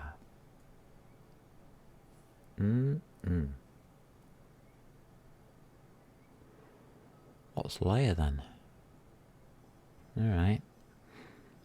And we've got a push layer. It's taking in a pointer to the layer which we, memory location for the code that we create in the sandbox. So we are transferring whatever code that we're making into this system and letting this system access our code and run it. Layer on attach, yeah. It's coming from layer layer.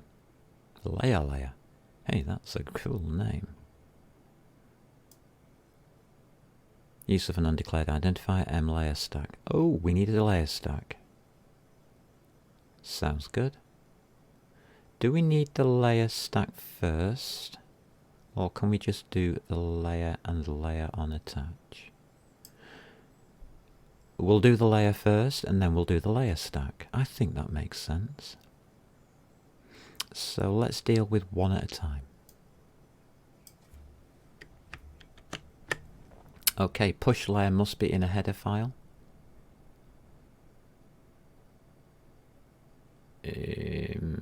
Source Amber Skies core. Source Amber Skies core. We've got the layer stack here, not the layer.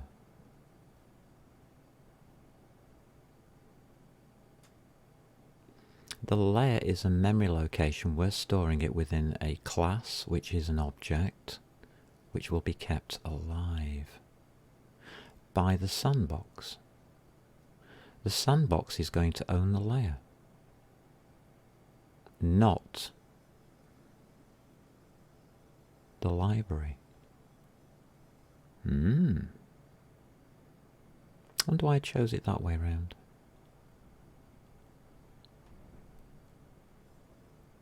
We're looking at push layer, aren't we?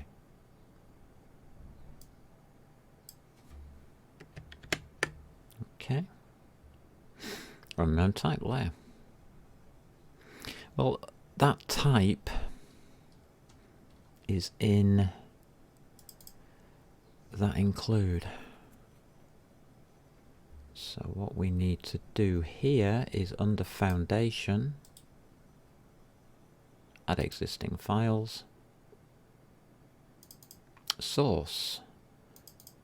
We'll use Amber Skies. I think it's in core, and it is. I'm just going to pop in layer, those two files. I'm not having the layer stack yet.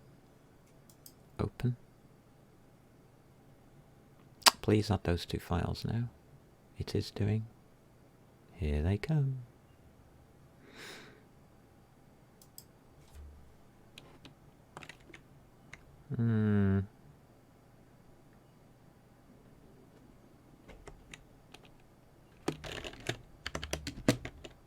No, don't do that. Hash include. It's going to be Amber Skies.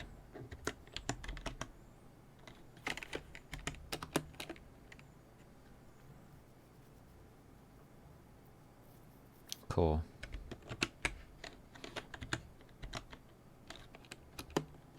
Layer.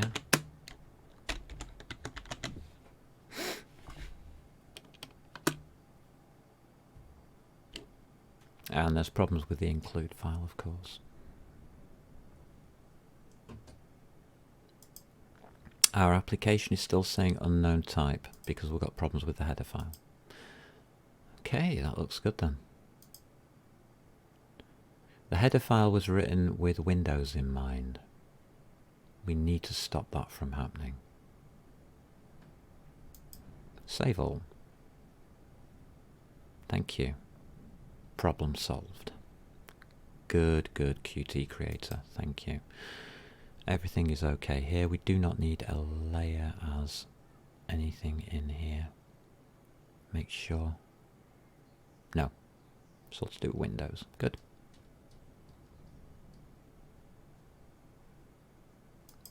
Back here in Sandbox, however,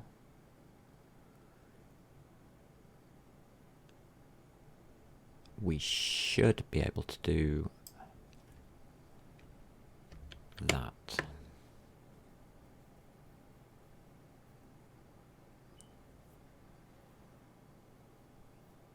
Right, we do not have a new first layer because our new first layer is here.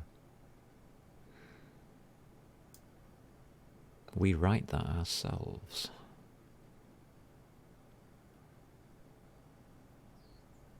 Okay, is that it? Oh right, we've got all of this lot as well, have we? Okay, let's add that in then. Let's have our first layer. We've got dev info going on. We don't have delta time and on update. Okay, we can't do the update. And we don't have dev info.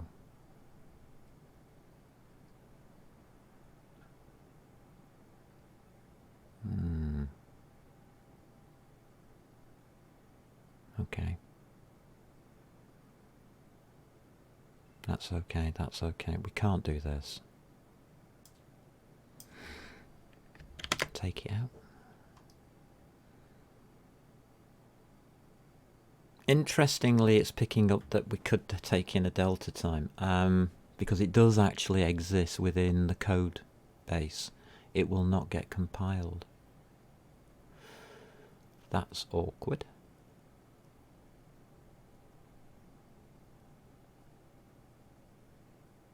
Maybe we should start with delta time.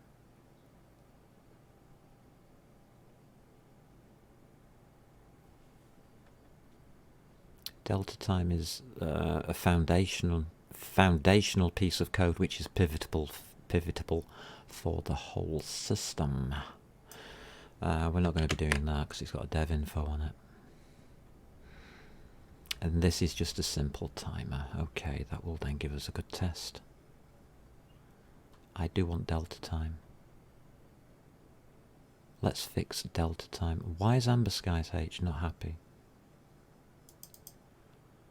What's wrong with you? Oh, it's because we've got that error. Yeah, fine. Let's add existing files. Let's go to source. Amber Skies. Delta time's too core for me. It's got to be in here. It is. It's only a header file. Correct. Open. Let's add you in. Okay, we now have delta time.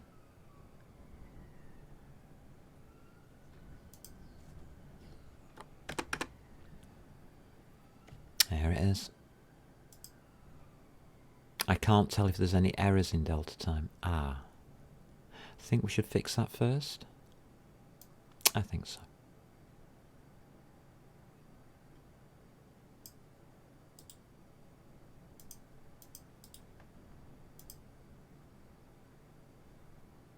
How do we do this? Save. We have to do a save. Delta time works. That's a good piece of programming. How is it working? It's using common. It's using common. It's got no time. Where's time? Hey guys, who hides time? Utility, maybe? Functional algorithm. Somebody's hiding time. Time is very useful. It's a float. And we've got an M time float. Return M time float. Get seconds.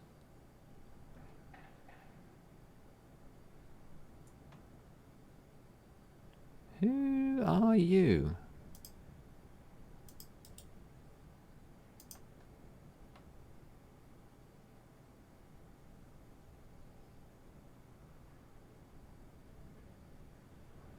We have to store this somehow.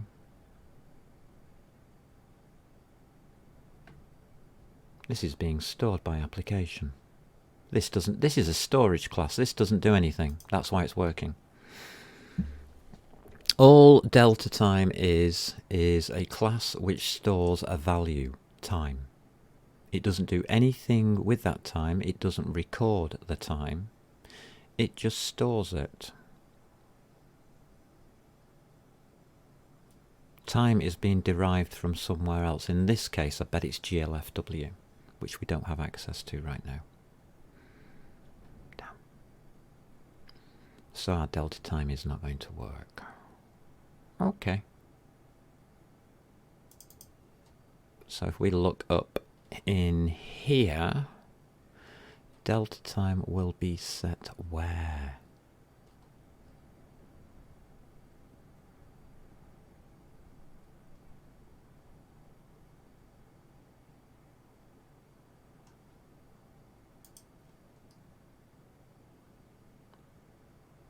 Layer, window, I'm GUI, there. There's our delta time. Nobody else messing about with time in here? No timey-wimey thingies going on. Good. If we've set it there, it means we don't need to set it in here. Clever.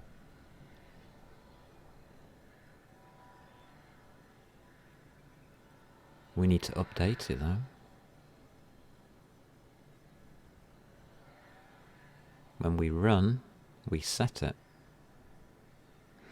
We set it here.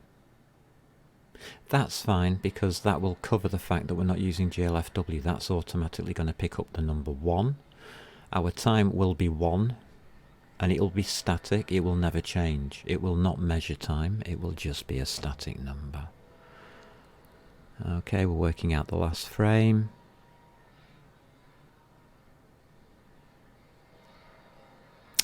That should be false anyway. Hope it starts at false.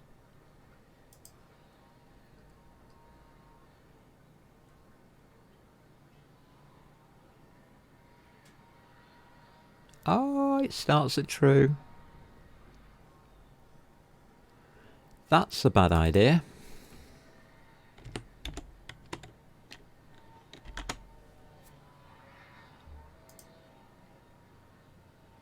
Running will equal true. It should start at false.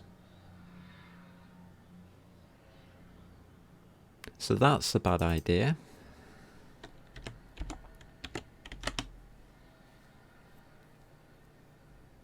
Now our program won't work. Fantastic. It won't keep going round in circles anyway. The application won't happen. Right, so we're down to layer that doesn't work.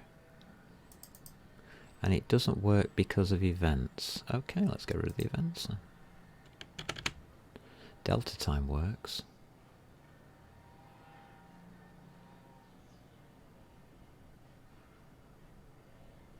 Oh right, it's asking me to include it. Right, okay, fair enough.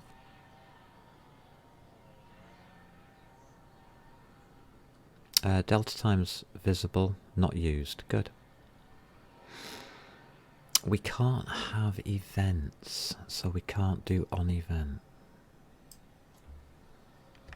I've got a name, that's okay. Is this virtual void? Yes.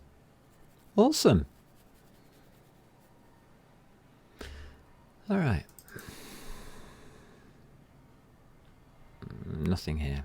Everything works. Good. Application, what do you think? Do you want to carry on complaining to me? Do you really want to complain? You don't, do you?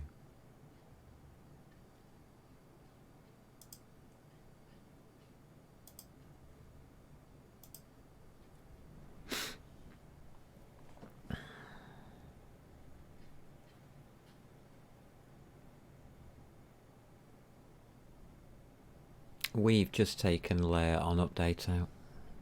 Our Sandbox might have a problem with that. Other things may as well. Of course they do. Here we go. We don't have that at the moment. Sorry, you can't exist. Goddamn shame. And that means you can't exist either.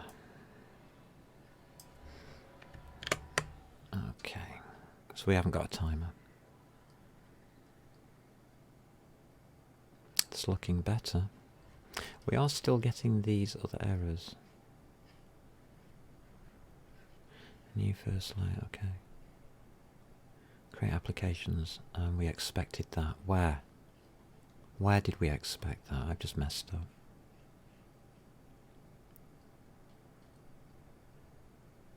Oh.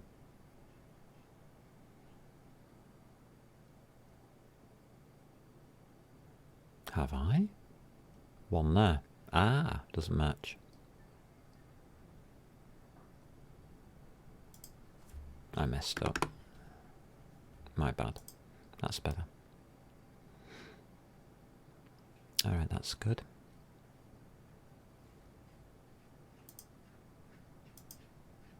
Let the system work it out for a second. It's not giving us too many errors. Undefined reference to type info for amber : : Alright, type info.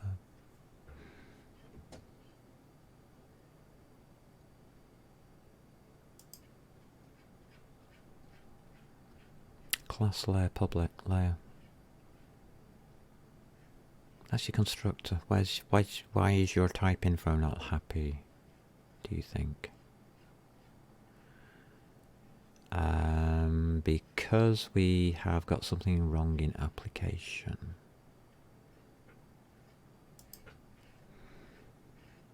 It's not telling us.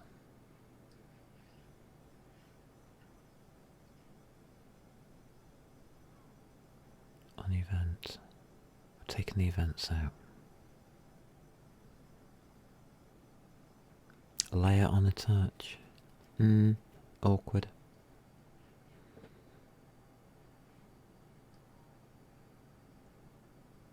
Okay. Time to read. Unused parameter, delta time, that's fine. First layer.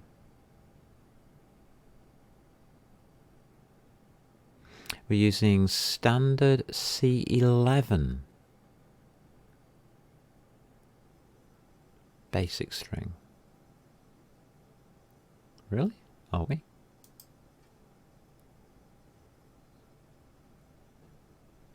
Seriously? Oh, I think we are. Problem. I thought we should have a config.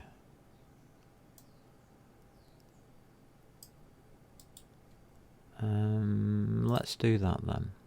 We'll put a config in.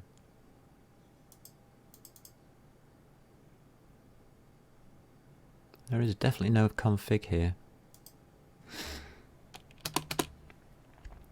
Shall we get the right things? Also,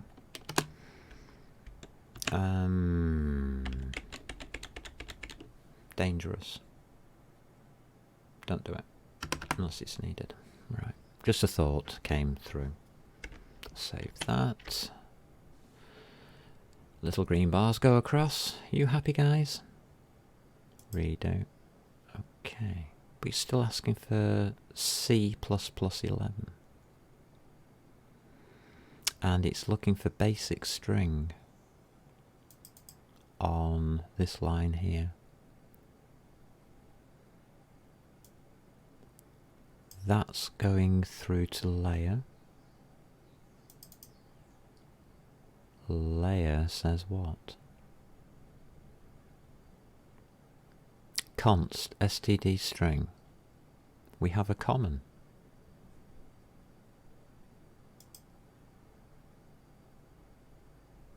Std string.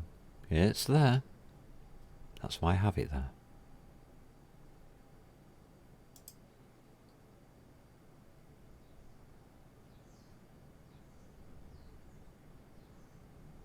Do we not store this name? Oh, it's the debug name. Yeah, I remember now. The name's irrelevant. Yeah, that's fine. Empty, empty. There's nothing else here. It shouldn't because it's a virtual function.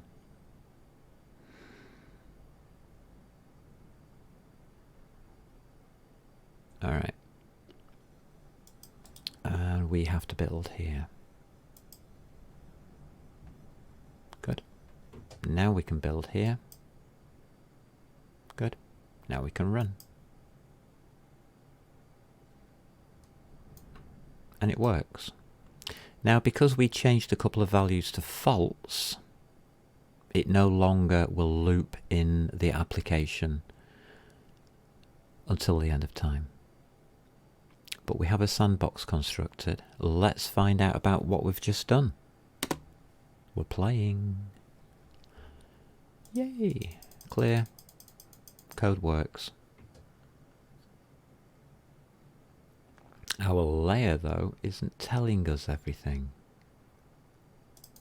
Or anything, because we haven't got the dev info. I think we should fix that today. What we would probably do in this situation anyway is what? What have we got here? IO stream. That'll do.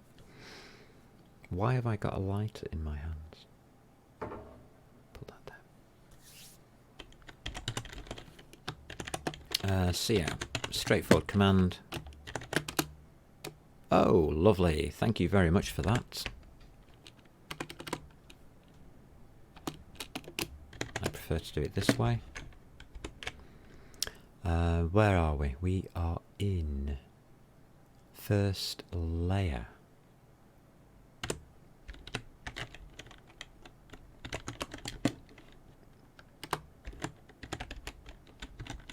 that's where we are. And this is the constructor.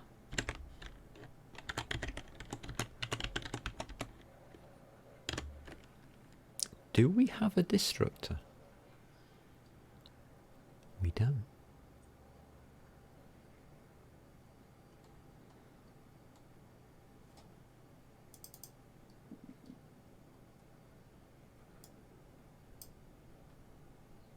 Not happy about that. That's wrong.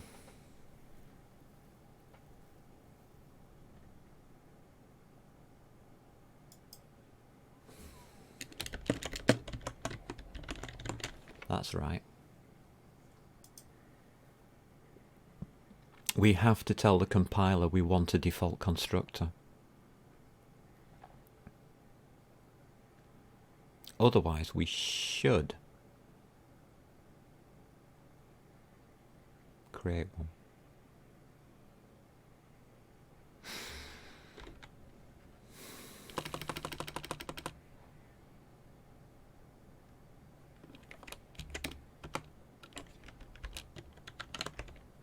I can do that.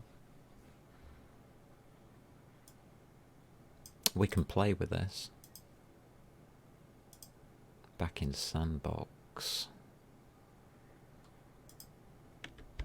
This is actually important to me.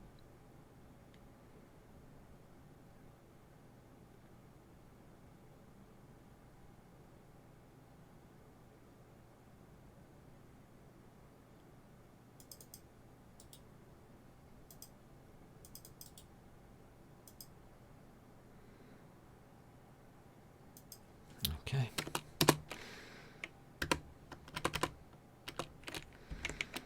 The word virtual doesn't mean anything, by the way. It's a token used by C++, just to keep a note on the fact that things are being inherited and aren't explained initially. That's all it does. It doesn't do anything else. It's of no programmatical interest. You don't even need it. You can delete that blue word and it doesn't matter.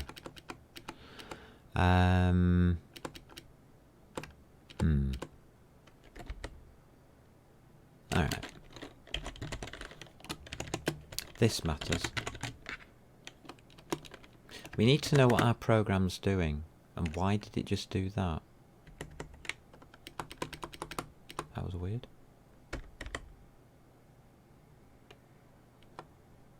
What's going on? Spacing's out. That's very weird.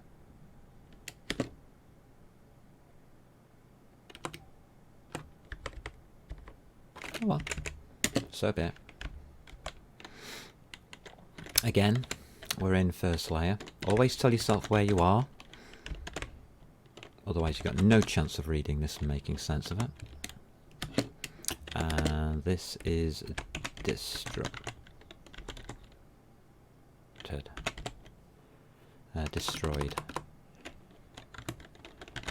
Because that's what that means. We are also going to use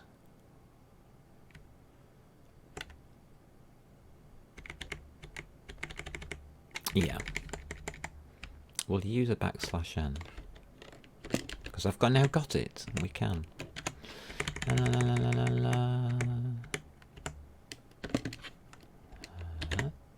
There we go. That just means new line. It's an escape character. If you don't understand what an escape character is, that's fine. Just ask and I'll try and explain. It's a construct that we use within programming strings, which is a hang-up from the old pre-1970s, where we didn't have a TV, we had a teletype machine. And we would use these special characters, always preceded by a \, which means this is a command character, to be interpreted by a driver or by a program as a command. And it's called an escape sequence. So I don't know why we called it that. but we did, and it was bad wording, because it's not really what it does now. But that N means new line. That is a command called new line, in a command language called escape sequence language. Pfft, go figure. And it's embedded into strings. There's also on Windows. Windows doesn't do \n, it does that. Or \n black. It doesn't one way, the other way around. It does either the N or the R first.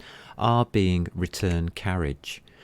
Because on a teletype, the thing that's printing out is on a carriage, like an ancient typewriter from 100 years ago. Return carriage means you return the carriage across, physically across the device, so that it starts typing at the first point on the next line. A new line under Windows will move the cursor down one line, whereas a return carriage new line on Windows will move it down one line and take the cursor to the beginning of the next line. You don't need that on Linux. But it's interesting that Windows is even further behind than Linux into the history of computing. Okay. We should now get some details coming out of this, I believe. That was in Sandbox, wasn't it? Yeah, that's Sandbox. We don't need to rerun that.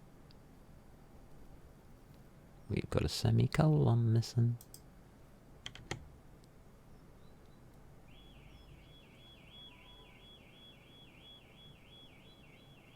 Okay, I'm alright with that. Is that right?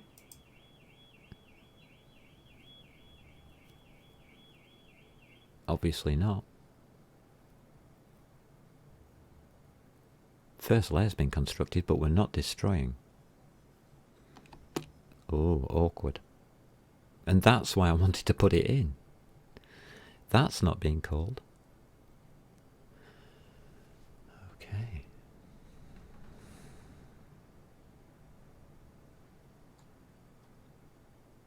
Let's find out why. We had some red bits in here. What red bits have we got?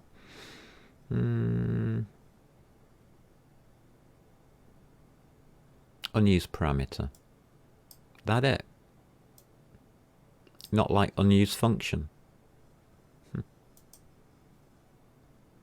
So something's not quite right. Something's not working the way we expect it to work. And it should. On shutdown, this should run. Are there any resources to run it on? No, that's why it's not running. Okay, so the compiler has removed this. Yeah.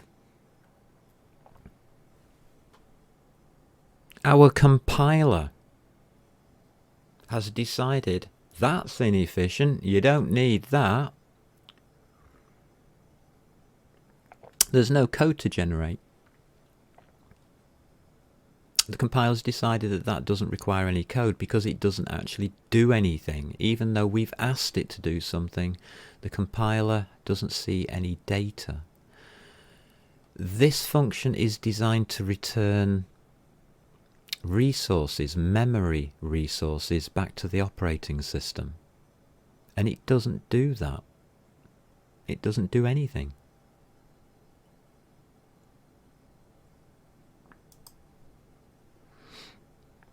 And that's why it was as it was. Irrelevant.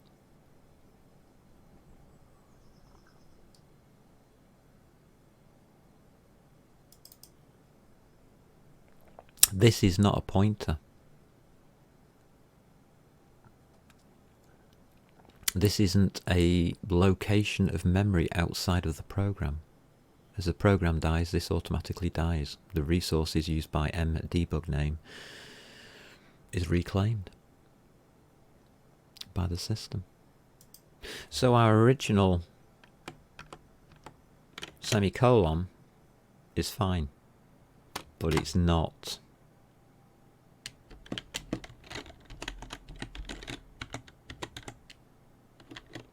That is. Will it change, do you think? If we tell it it has to have one?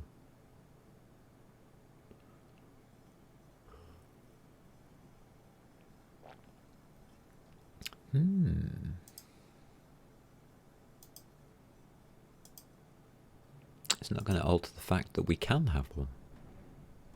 Is that ever going to call?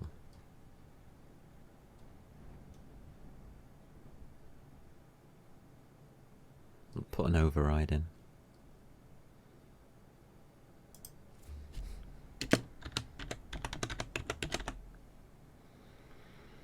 We'll pop you in, just in case. We'll see if we can override it and get it to actually construct this. That might be fun. So let's just build our... Ooh.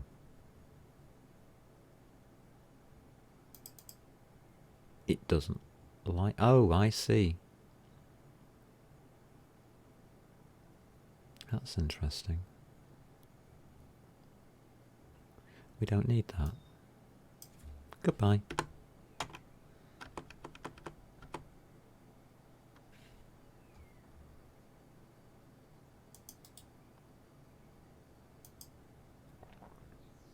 Just an unused parameter. Okay, let's run. We're not going to destroy, are we?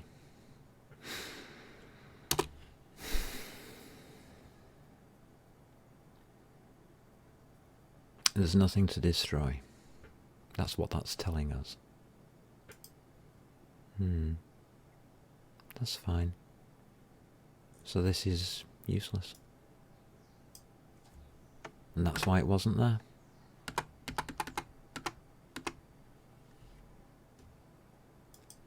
There's no point in having it though, it's not going to compile it.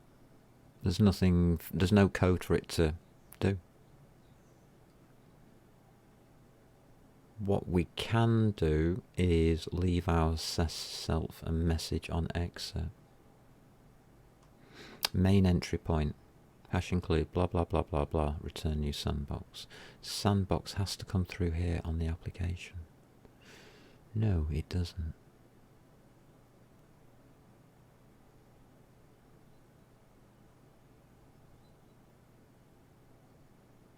It only has to execute that line. It doesn't actually have to execute the line after.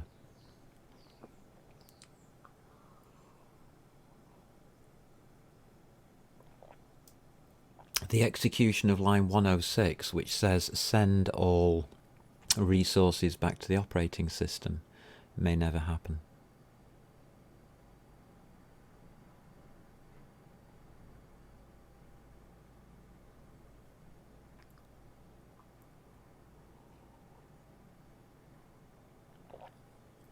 And this is something that you have to understand about modern languages for computer programming. Even though you type a command in, doesn't mean that command is ever going to execute. And that's what I'm trying to teach you now. You can program to the ends of the earth.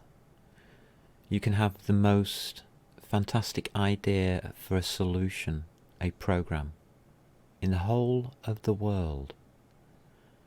And the one line of code that makes the whole thing work may never be executed by the central processing unit. Because when you compile your code, or your code gets interpreted by the modern language, the code can be discarded as irrelevant. And that's how modern languages work.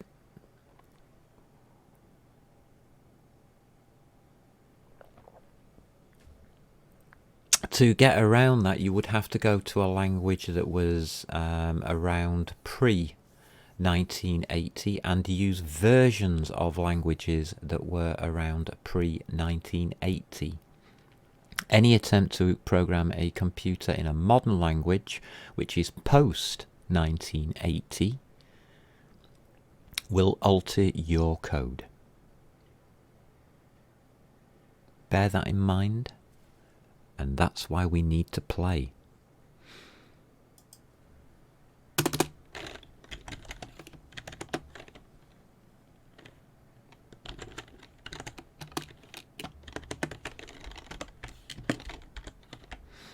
This is Sandbox application, create application.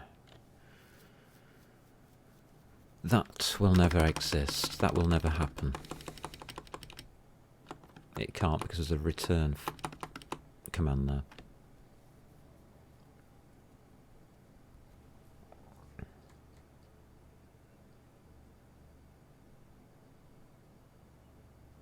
We have a default here.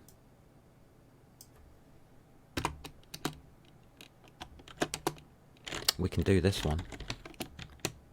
Again, I don't think we're going to get anything out of this.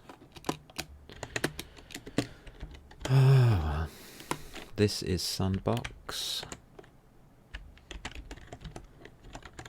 I've done this over the years to every single constructor and destruct that I've ever made, and found out that things don't happen the way we think they do. We'll have some \n's going on here. Oh, right, we're using that, are we? Can do. It's the same. That, by the way, is the same. That's your escape n. \n. Just put in as a static function. That, when compiled, converts into that. Yeah, I know. Crazy, innit? So why in programming don't we just type that? That's what the compiler turns it into.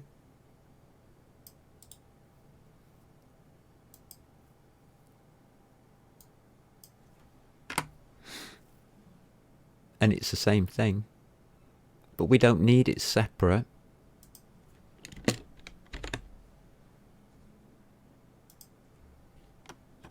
Do that. And of course then you have to put a semicolon at the end because it's a command. But now the command is embedded within the string. And I should really have a space there. And a semicolon. I'm glad this thing knows how to program.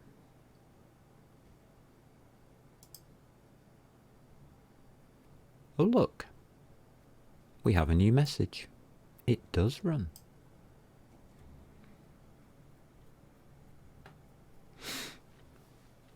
So we create a sandbox, we create a first layer. We do not have a sandbox destroyed. I want to look closer at this destructor. You might think it's not worth looking at. You'd be wrong. If you want to know anything about managing memory and operating systems and how they fail to do so, this is a very good investigation technique for finding out whether your operating system is actually getting back all of that memory that we've used, all of those resources that we've used. What about that internet line that we might have left open? Does that get closed and returned back to the operating system so it can use it for a browser, maybe, that's being opened somewhere else in the operating system? Or is it just left open and dangling for any little hacker to come past sniffing away saying, oh look, there's an open line there, I think I'll use it.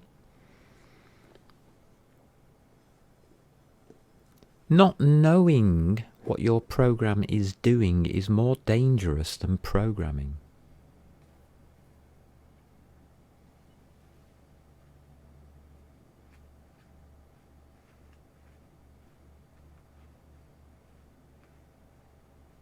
You'd be surprised how many of those little open internet junctions there can be. I was looking at some last night. Funnily enough, on an Apple Mac, iOS, and it's inside of their web browser.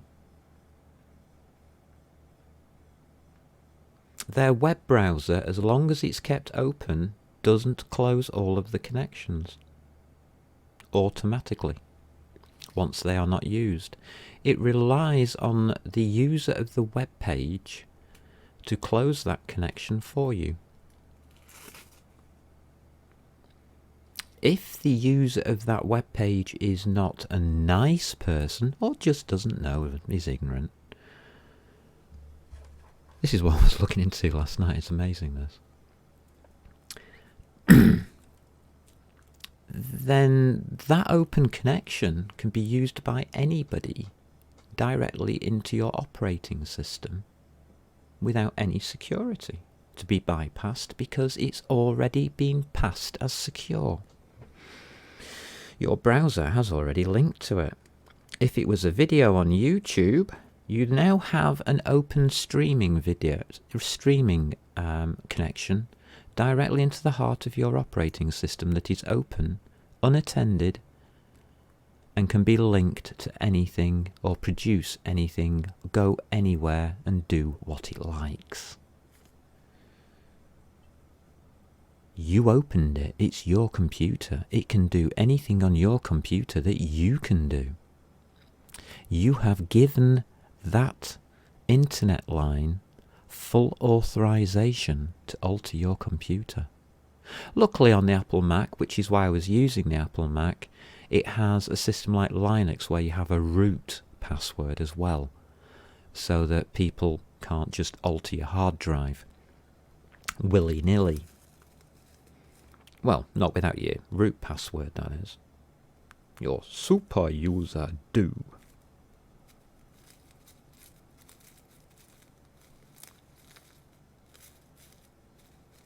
When I'm doing exploration like that, I always use a Linux base. Mainly because Windows doesn't do that for you. Windows just leaves it open and says, tough, mate. Oh, you're on the admin account. It's alright, they can have admin privileges as well. You're on Windows, you can do everything. Yay! Thanks, Microsoft.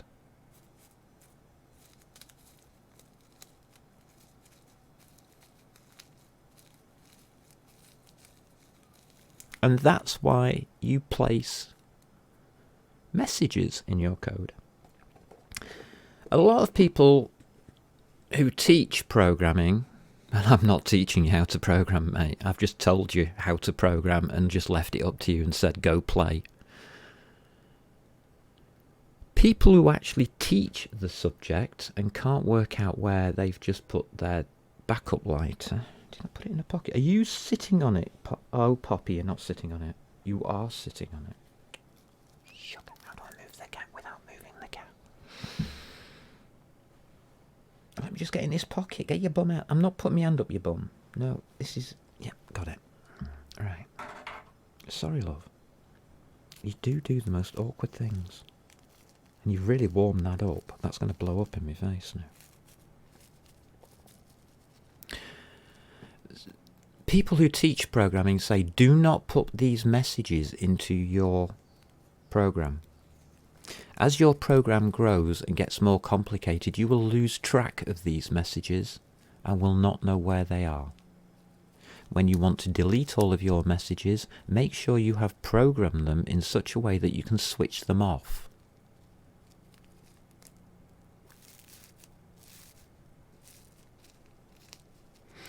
I totally agree. What have I been switching off? This is where SPD log comes in, isn't it? If we're going to be playing around with these messages, maybe dev info, when we compile this for release, should be excluded automatically from the compiler can decide what it wants to compile.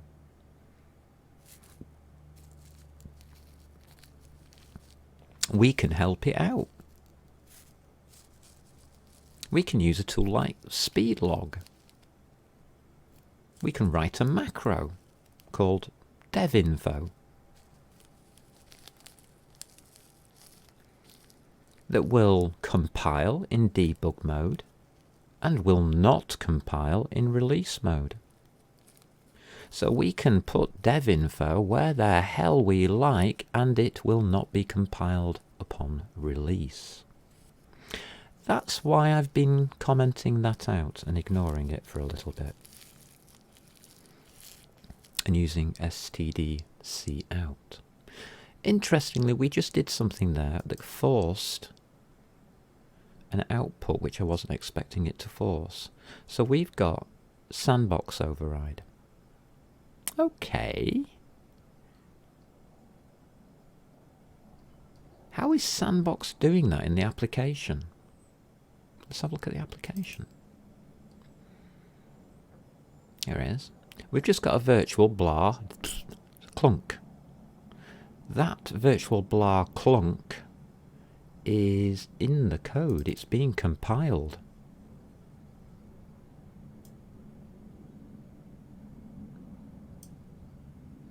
It'll just be below this one. Here it is. It's being compiled.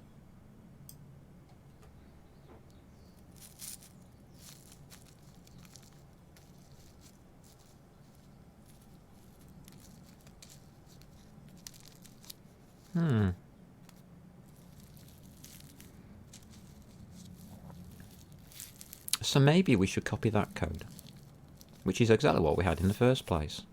And yet I messed it up.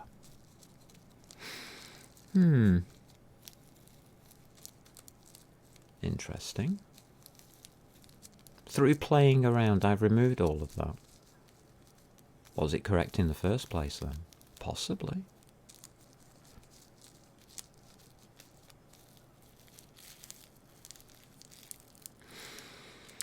Let's think on that. Remember, we have the code here.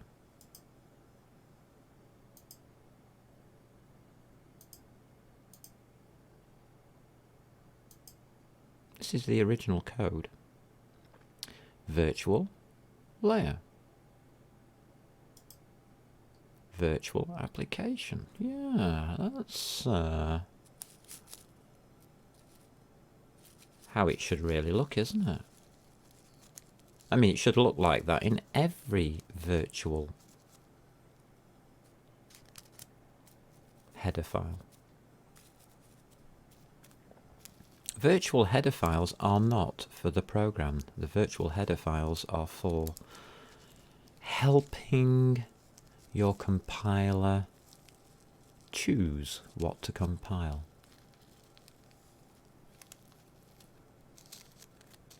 And in what order, obviously. The C program, it's a metadata language for C++. It goes beyond the 1, 2, 3 of programming.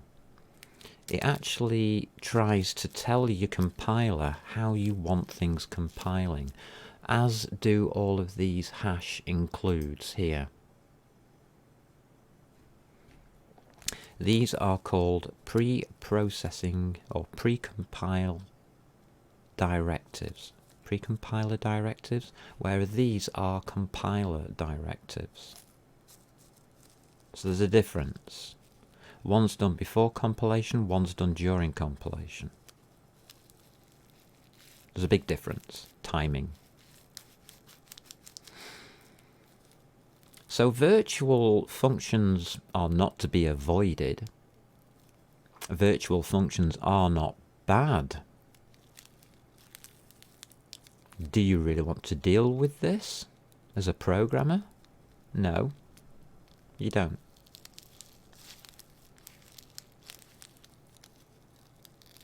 Should you be dealing with this as a programmer? Yes, you should.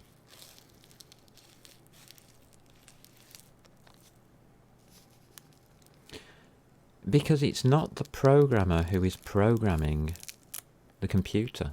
The programmer creates the code. A programmer is a coder. The programming is done by the system designer, the system analyst, me.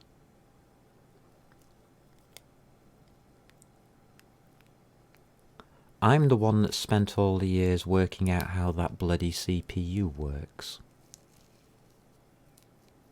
I'm the person that's spent all of these years working out how that stupidly created operating system works. I'm the person trying to protect you from yourself when you code.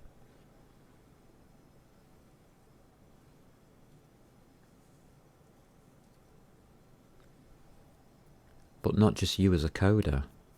I'm trying to protect the user of your code. That is my goal. My goal is not to produce the best code or the best system on the planet. My job is to protect the end user from what you are about to code. Get that into your mind very quickly. You want to be a programmer. You want to learn to program. Do you? Really? Be a coder. Enjoy it. You will create amazing things when nobody is looking over your shoulder, being a really boring, cantankerous old git and calling themselves a systems analyst. You will be free to create. But I beg of you, never, ever, ever pretend that you have created something that somebody else can use, unless a real life systems analyst has gone over your program. Do not release it.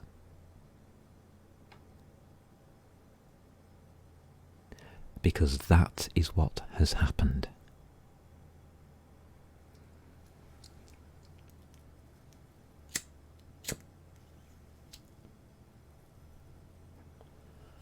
That is what Microsoft did.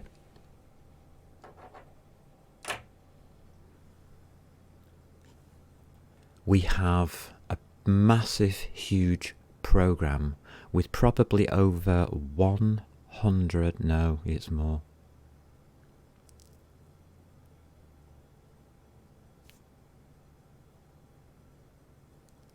We're in 2022 now, aren't we? Holy shit, it's probably 1 billion lines of code by now. The last time I checked was a few years ago. It was already at 500 million. And it's growing. It's called Windows, and Windows 11 is coming out in 2022.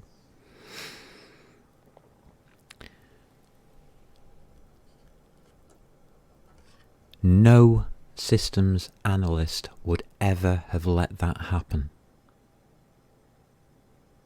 No systems analyst on this planet today would agree with what that program is.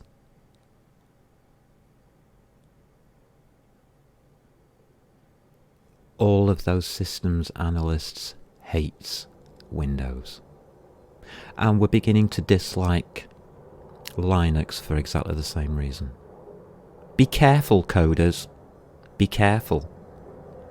You're the future.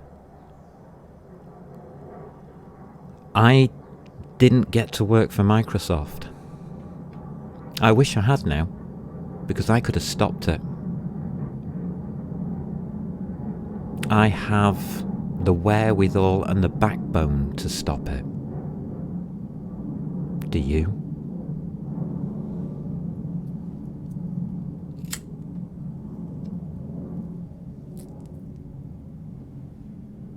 Coders, you have a problem in industry. You are not a profession. You do not profess a standard.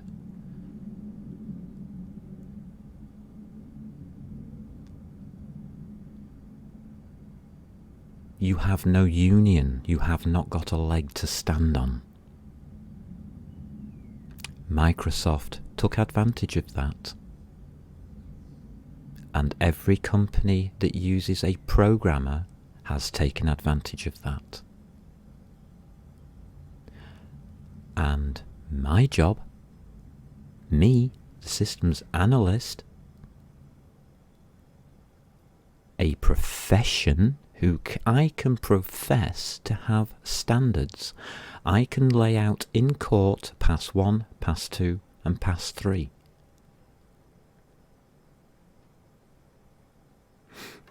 I can lay out the systems that I design, and the way in which I design them, and the quality of those systems is evident and easy to understand.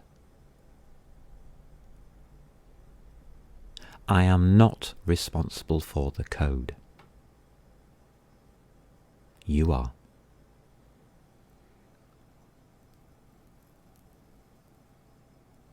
Sinister warning, over with. The future of computer programming is in good hands. It's in your hands, and I trust you.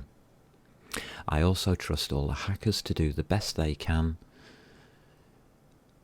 to force the hands of the companies into making your profession, your non-profession, into a profession, and for you to rise up and state you want one.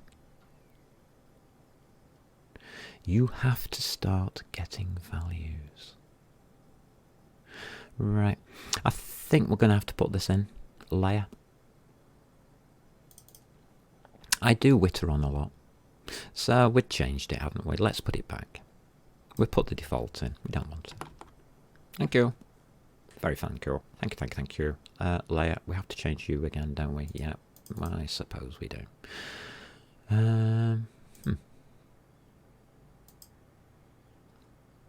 Let's pop you back in, shall we? We know you're empty. We know you're empty. Don't worry about it. It's why I delete code.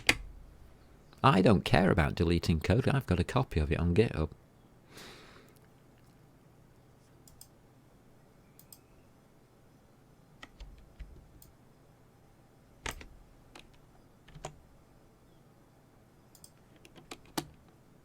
Nice.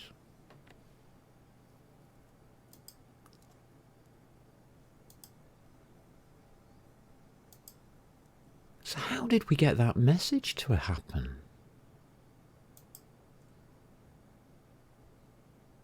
It wasn't in application, it was in Sandbox. It happened.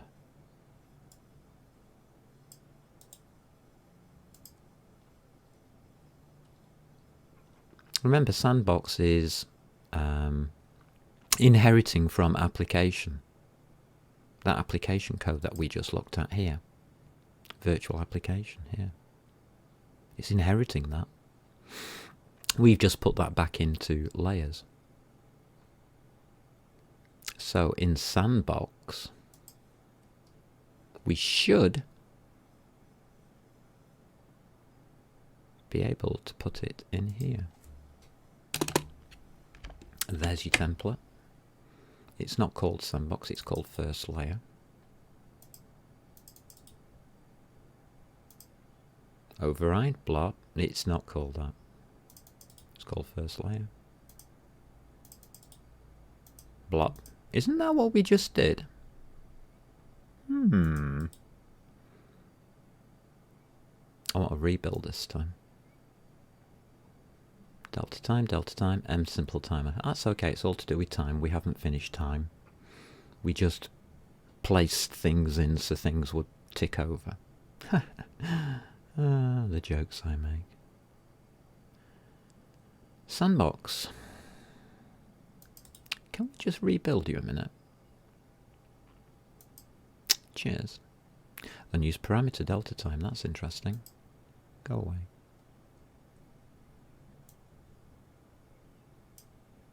Correct result. It never gets run. So I originally said that our compiler can change our code, and it can.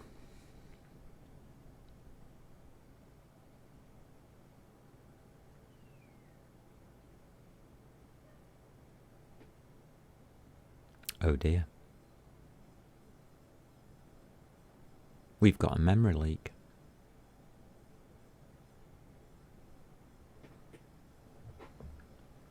Luckily, we're not using any memory, so it's not leaking. I wonder if the problem would fix itself if we had some memory.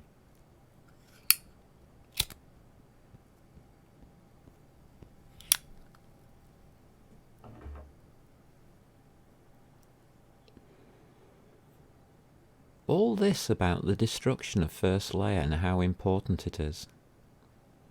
I wish Microsoft had known this. Return.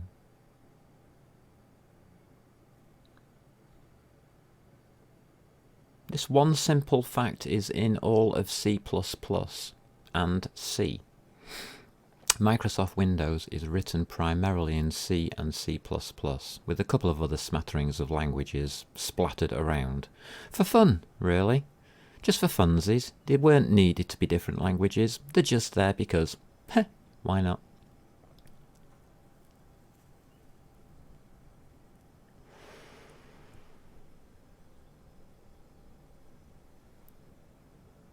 What did you do, Microsoft? What did you do?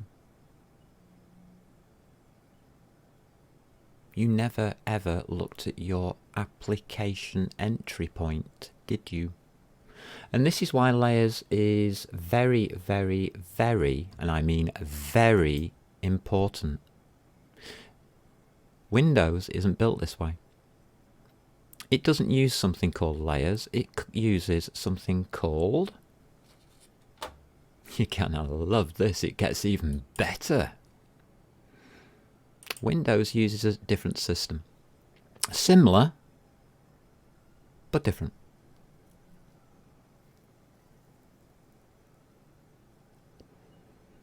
I don't think it's under that one. Ooh, event viewer.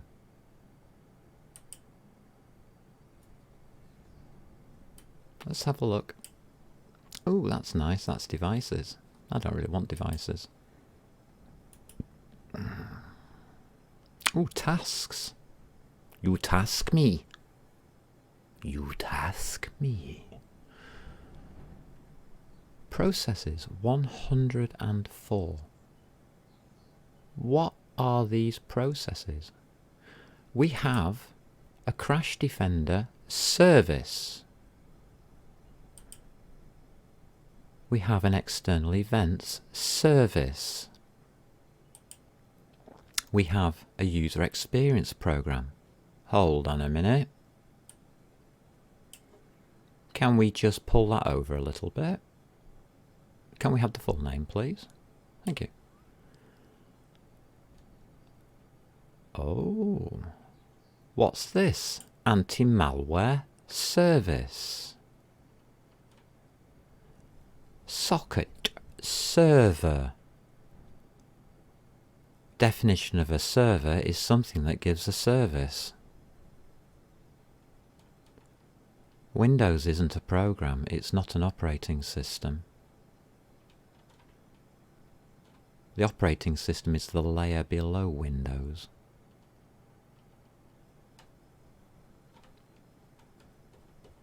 There's a lot of these. Lighting service. WTF? 32-bit. I'm on a 64-bit machine, you dumb skis.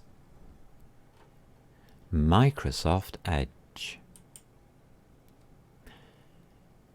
Service. Service.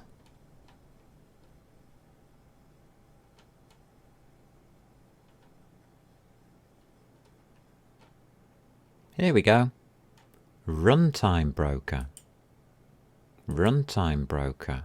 Why would you need runtime brokers unless they were running services?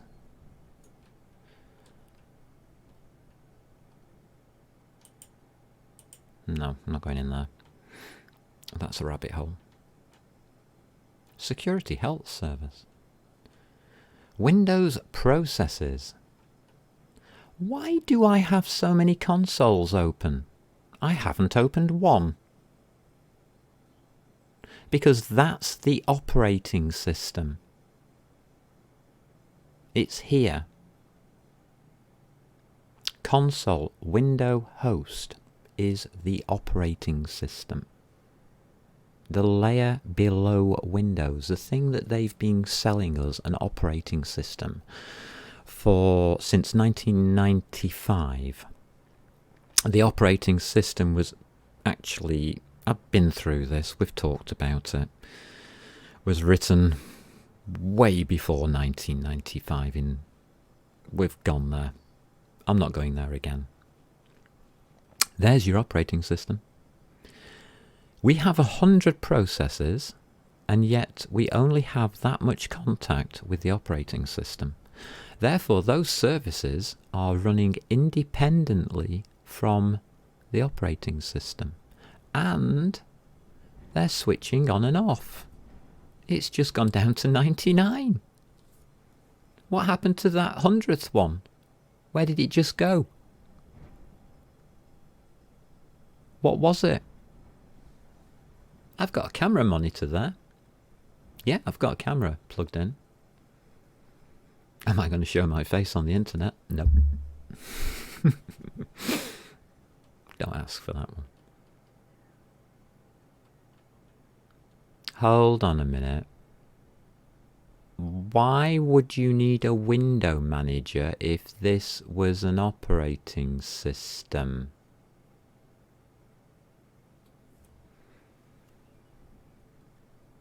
Why would you need hosts?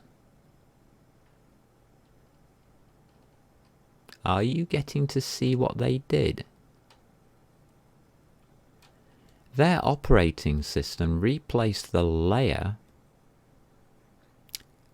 with a server. So where we have the word layer, and it is programmatically integrated within our program, and we have full control over it from within our program, they took that part of the puzzle out of the core. They unplugged the layer and plugged in a server.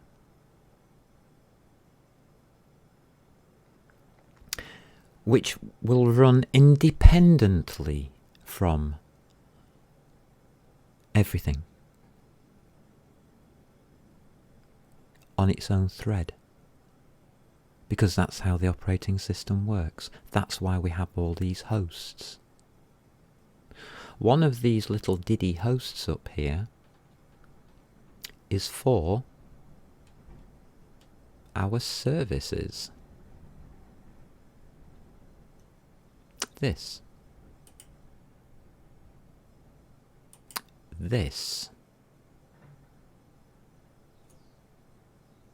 Your clipboard is a server. All of your communications and events on your computer go through a server, not through the operating system. The operating system has been bypassed.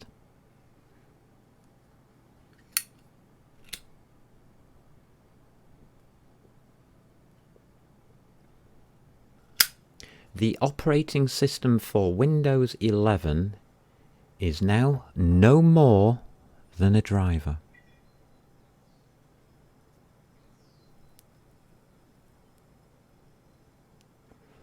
An interface. They have reduced the operating system to an interface.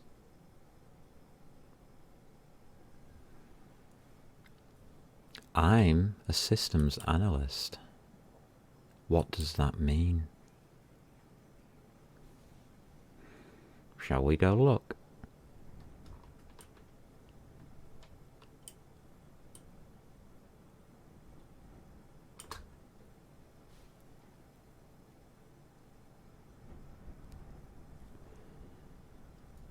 we no longer have our program working on top of the operating system.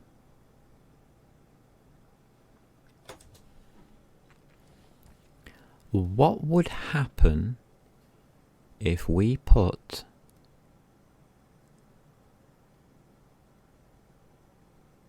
here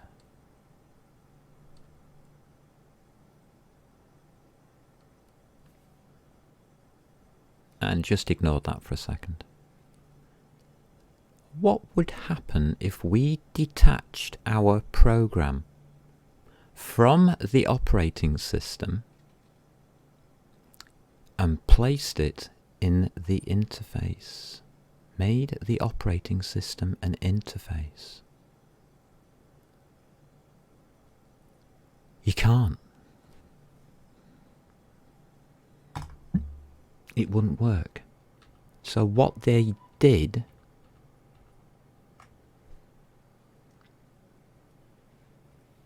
and this is going to shock you.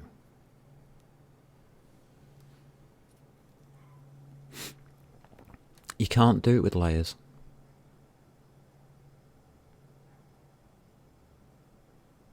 So they crossed out layers, put server, and wrote a server program, crossed out the interface, and put operating system. And their technical brains back in 1995 thought that was a good idea.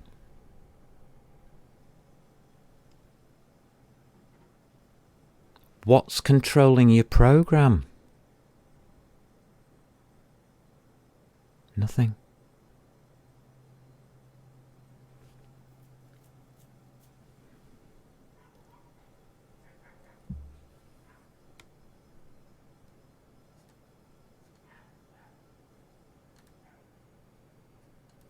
The platform is linked to the operating system.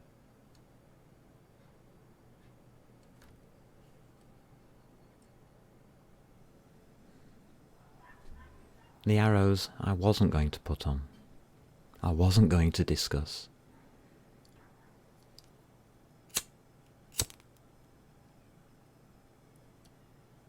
Do you see the problem?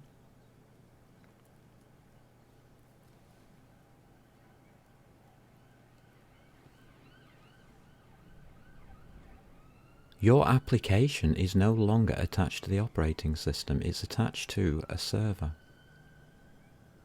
That server is running independent of the operating system. Your whole platform has no access to the operating system, it only has access to an interface. It doesn't even have that. Look at the arrows.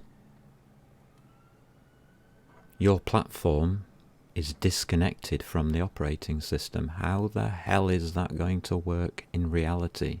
It means your platform is insecure. It has not been secured by the operating system. It cannot defend itself. The operating system can no longer protect your application. You will need an external service to protect your application. That service is called antivirus software, malware protection.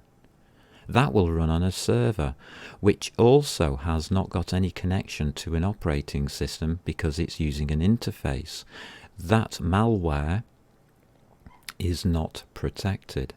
It is a free floating application.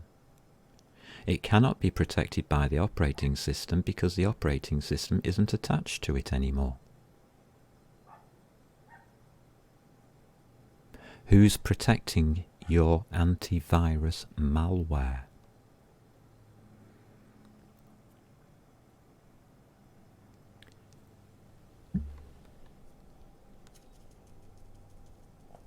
I told you that I wasn't going to talk about application security and that I would only talk about game security and how to achieve security for games, and I successfully did so. I gave you a 100% guarantee to way of securing your game under the current structure of operating systems.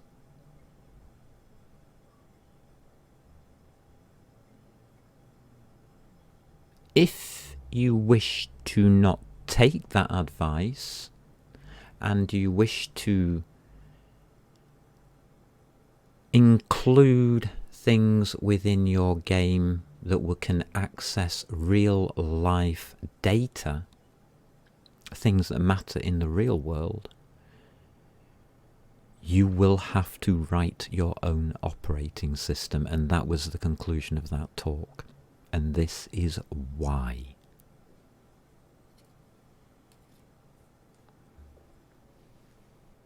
The future of computing is not in safe hands with this operating system. Go play.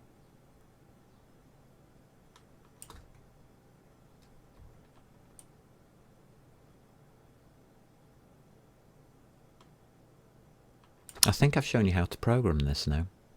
I think I've covered what you need to do and why the layer is so important, because the layer keeps your program grounded on the operating system. The only problem is, as we've just found out, we don't have one.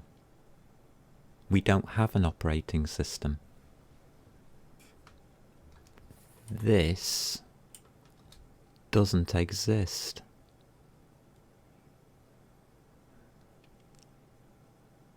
This is the picture that in today's society, this design is flawed. Let's go in on it.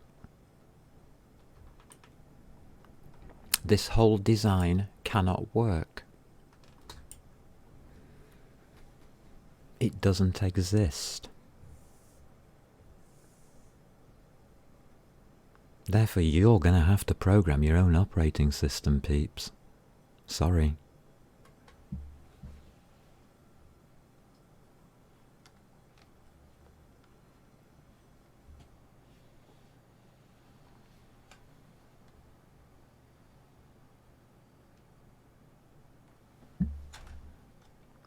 I'm only going to tell you the truth. I'm not going to lie to you. If you want to be a programmer in the future, you're going to have to learn what we learnt back in the 70s and how we did things back in the 70s and the 80s. How we released software, where each piece of software released had its own operating system and boot up on the disk that we supplied physically to the person who bought that software. We have been disconnected from that. We no longer have that. And we are asked not to program that way. It's your choice.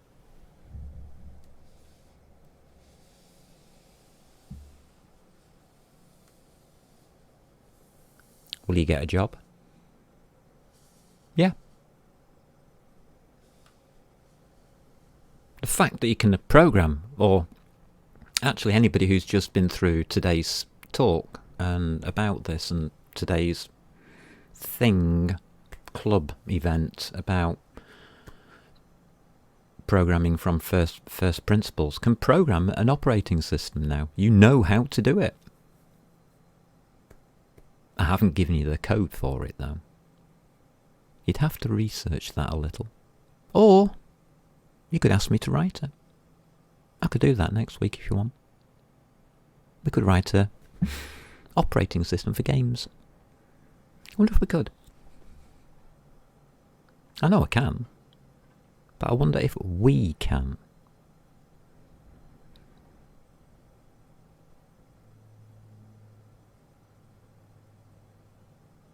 And this is why when I started this yesterday, I didn't start this yesterday, I started this on Monday. On Monday's broadcast, the one previous to this, I specifically stated that layers were the most important cornerstone on this whole system. Without it, it is doomed to failure. Why? Because you have a security breach, everybody. I don't think it's big news, is it? That you've got a security breach on your computer? And that I've got open access to your computer right here, right now, in this moment. I have full access to your computer.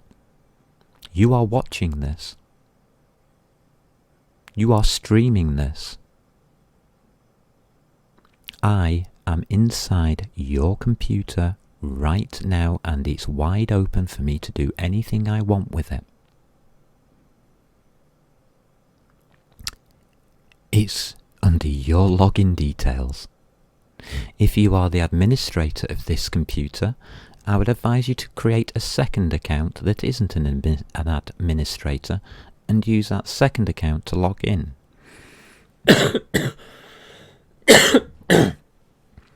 Only logging into the administrator's account when you want to change something on the system. That's a word of advice to all programmers out there. It won't save you. It won't stop you being hacked. It might save your hard drive. It won't stop you getting infected from the internet.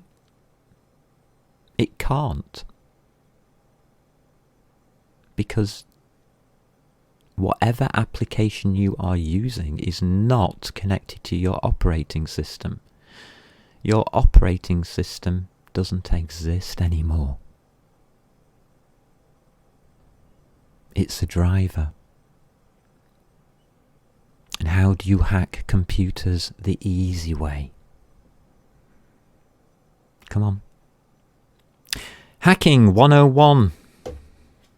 What's the weakest link in all systems? The weakest link in all systems is the part of the system that has to be updated for the system to progress and upgrade and continue to function flawlessly without crashing. Giggle, giggle, giggle, lol.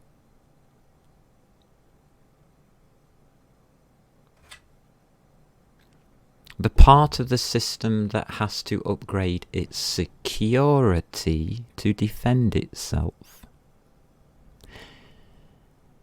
That part of all systems in computers in modern day society is called the driver.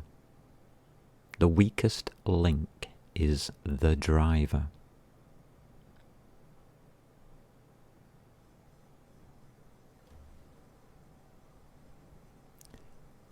Every hacker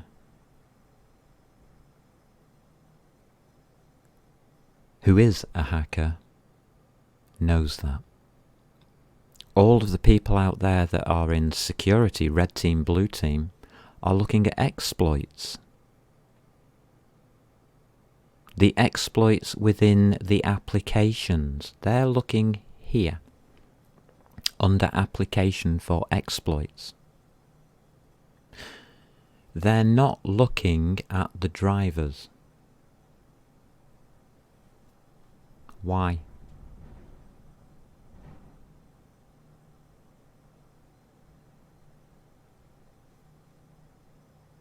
Because they think that the drivers aren't programs. Oh dear. Oh dearie me. Oh dearie, dearie, dearie me. What went wrong? Okay, I want you to go play. You can now program OpenGL from start to finish using all of the information that I have given you. I'm going to update this information, aren't I? I'm going to be a good boy today. I'm going to remember to do it. Oh, can't use that mouse. Tools. Git. Local repository, Carmet. I'm going to keep it on master. I'm not going to do a development. I was going to today, but we finished. We did it in 2 days. Opengl, start to finish, how to program. Everything you wanted to know. The subject's a bit short. Oh, let's have a subject. Come here, keyboard. I love this. It just swings around in front of me. So.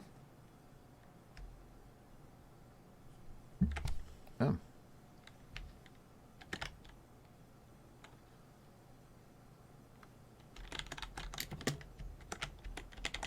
Layer pass 1.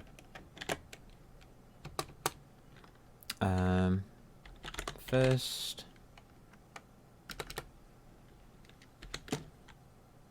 Inclusion of the programming layer. We haven't put the stack in, but I think it's pretty obvious what you have to do. After what I've just shown you how to include the layer and how you go about programming it with the information that has been given. The next stage obviously is to put the layer stack in. The next step after that is to get your event system in. Once your event system's in, you've then got to get delta time working fully.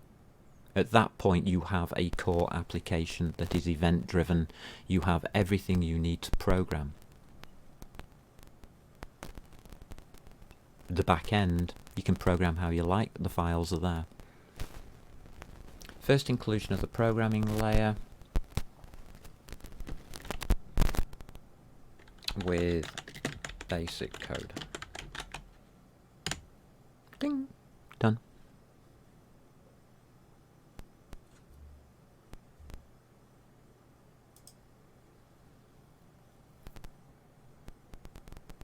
It really isn't hard to do, peeps. Coding isn't hard. In fact, coding is the easy bit. Learning to program isn't hard.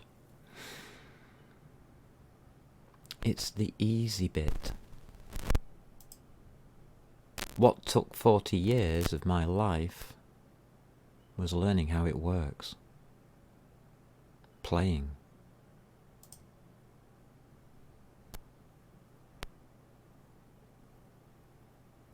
I can't teach you that.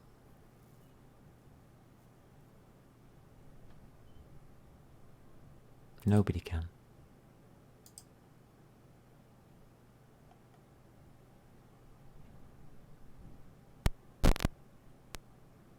Why have I still got 2 outstanding? Who are you? And who are you?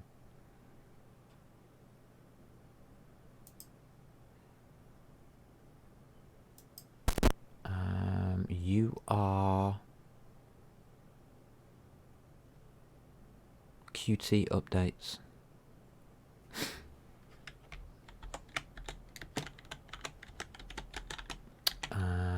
I didn't ask for you.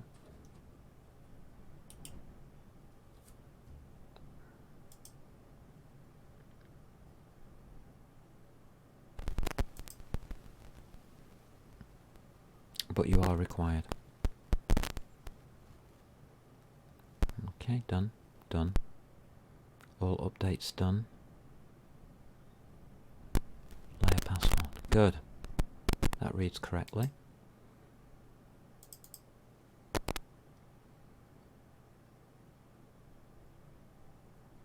The way to check this is to go to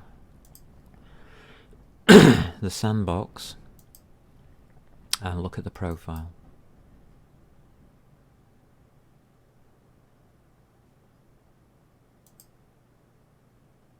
And it doesn't seem to have updated. 2 minutes ago. Oh, no, it isn't to do it this way. Sorry, it's not Sandbox. We haven't been altering the Sandbox, we've been altering this. It's in here. So now you can see that the layer has been added. Delta time has been added. It's all in the profile. You can read the profile quite easily.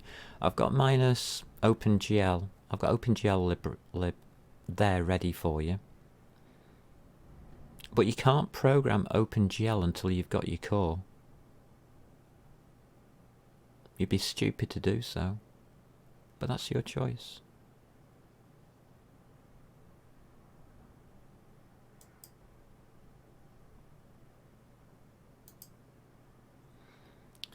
So if you go into Ember Skies and you go core, you'll see the things that we are missing is next to the layer stack and the event system. The event system is separate because it's under GLFW, so it won't be in core. It comes from a different tool, and GLFW can be pulled out, replaced by things like SDL2, stuff like that. We do have a file missing for the OpenGL. How long have we got? Not long enough. I think that's going to be Friday then. The OpenGL is missing the loader. The model loader. I don't think there is one in here.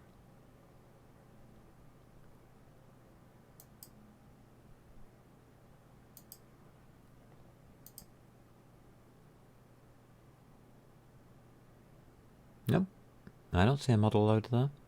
I see a texture loader. I see a driver loader. I see all of the OpenGL commands that you require to do basic content.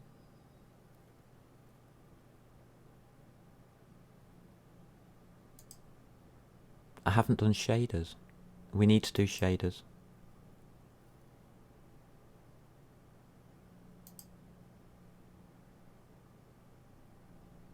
Where's resources?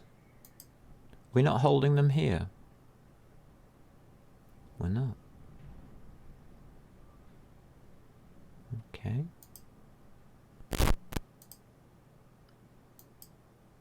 That's where the texture is. Where's the shaders? Where do we put the shaders?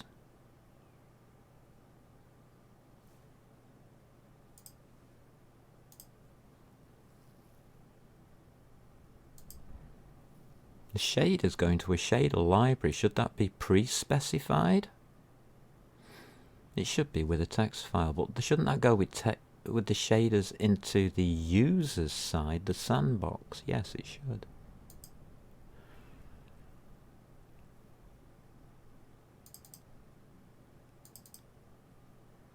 So it should be here. It's not.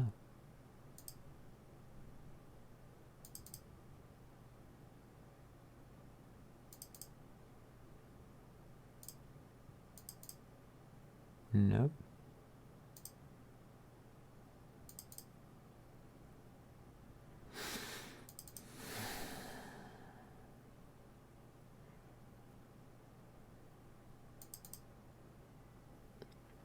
It's in the wrong place.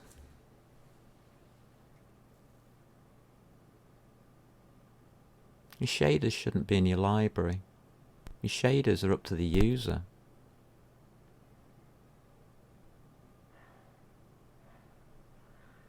We could give basic shaders within the library and then leave the user to do their own shaders. But that's not the job of our library.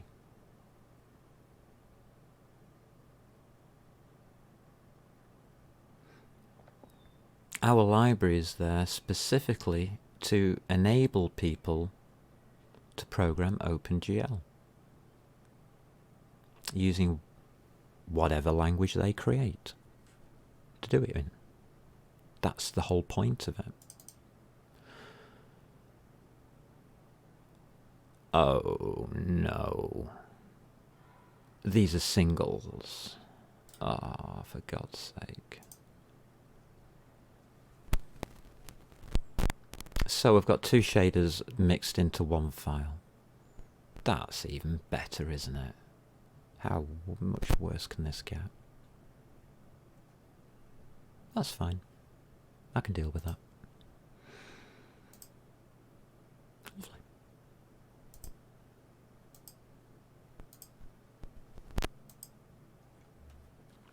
Fantastic.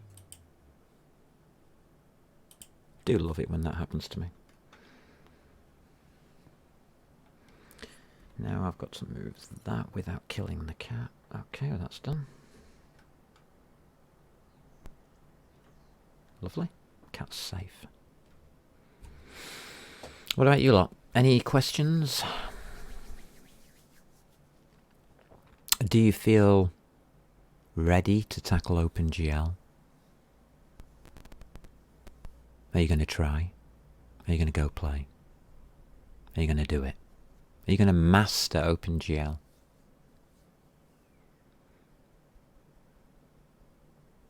I'll tie up those loose ends.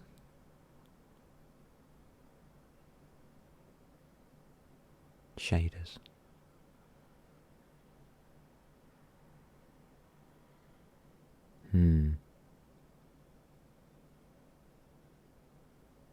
Yeah.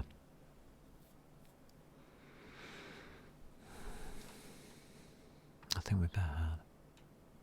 It's not really over here though, is it?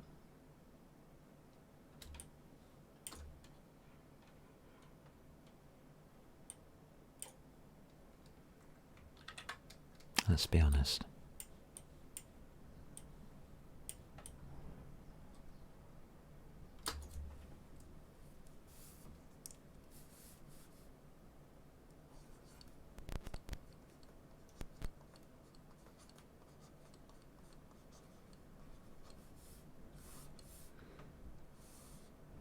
Interestingly, shaders are probably the most secure thing you'll ever write in your life, if you're a programmer. Because they're protected by an operating system called a GPU. Ironic. How ironic. That's Friday, folks. We're doing shaders. Woohoo! And that will be OpenGL complete at that point. We do need to do a tidy up on today because we have a great person out there who brought to my notice that things weren't right in the YouTube fraternity. So let's pop over to YouTube, see how we're doing. Oh, 2 views already. Wow. Is this coming up correct?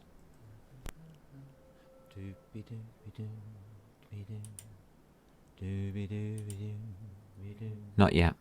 It's not finished. Processing. It's got me doing at the front end of it. So if we have a look at managed videos, we should come up with HD. Processing HD version has not completed. So currently, that's in 360p. Until that processing finishes. That will probably take another 5 hours. So by tomorrow, well by Friday, we'll check and correct this. And then obviously we'll upload the next video, which was today's. And I think we're going to be okay with that. And I need to transfer that notification over from a viewer. It's looking good. It's looking very good. Oh, new subscriber, A.Ozipov. Thank you. Yeah, I do listen to you all. It's one of the reasons I don't want to be famous. I don't want to get swamped. I want to be able to reply. I'm surprised about that though. It's not needed. It's just me correcting the problems that has occurred here. We'll see how that goes. We might be able to delete this altogether if I'm right about the first one. We'll check it out on Friday. And we'll see whether we can just delete this. Because this has the original Igor's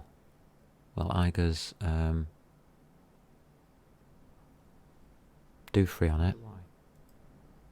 And I need to keep that. And I want to tick it. So, there we go. This hasn't. See, there's no comments. So we're good. For now. YouTube is causing problems, and that's because of the way it's programmed. Ironic.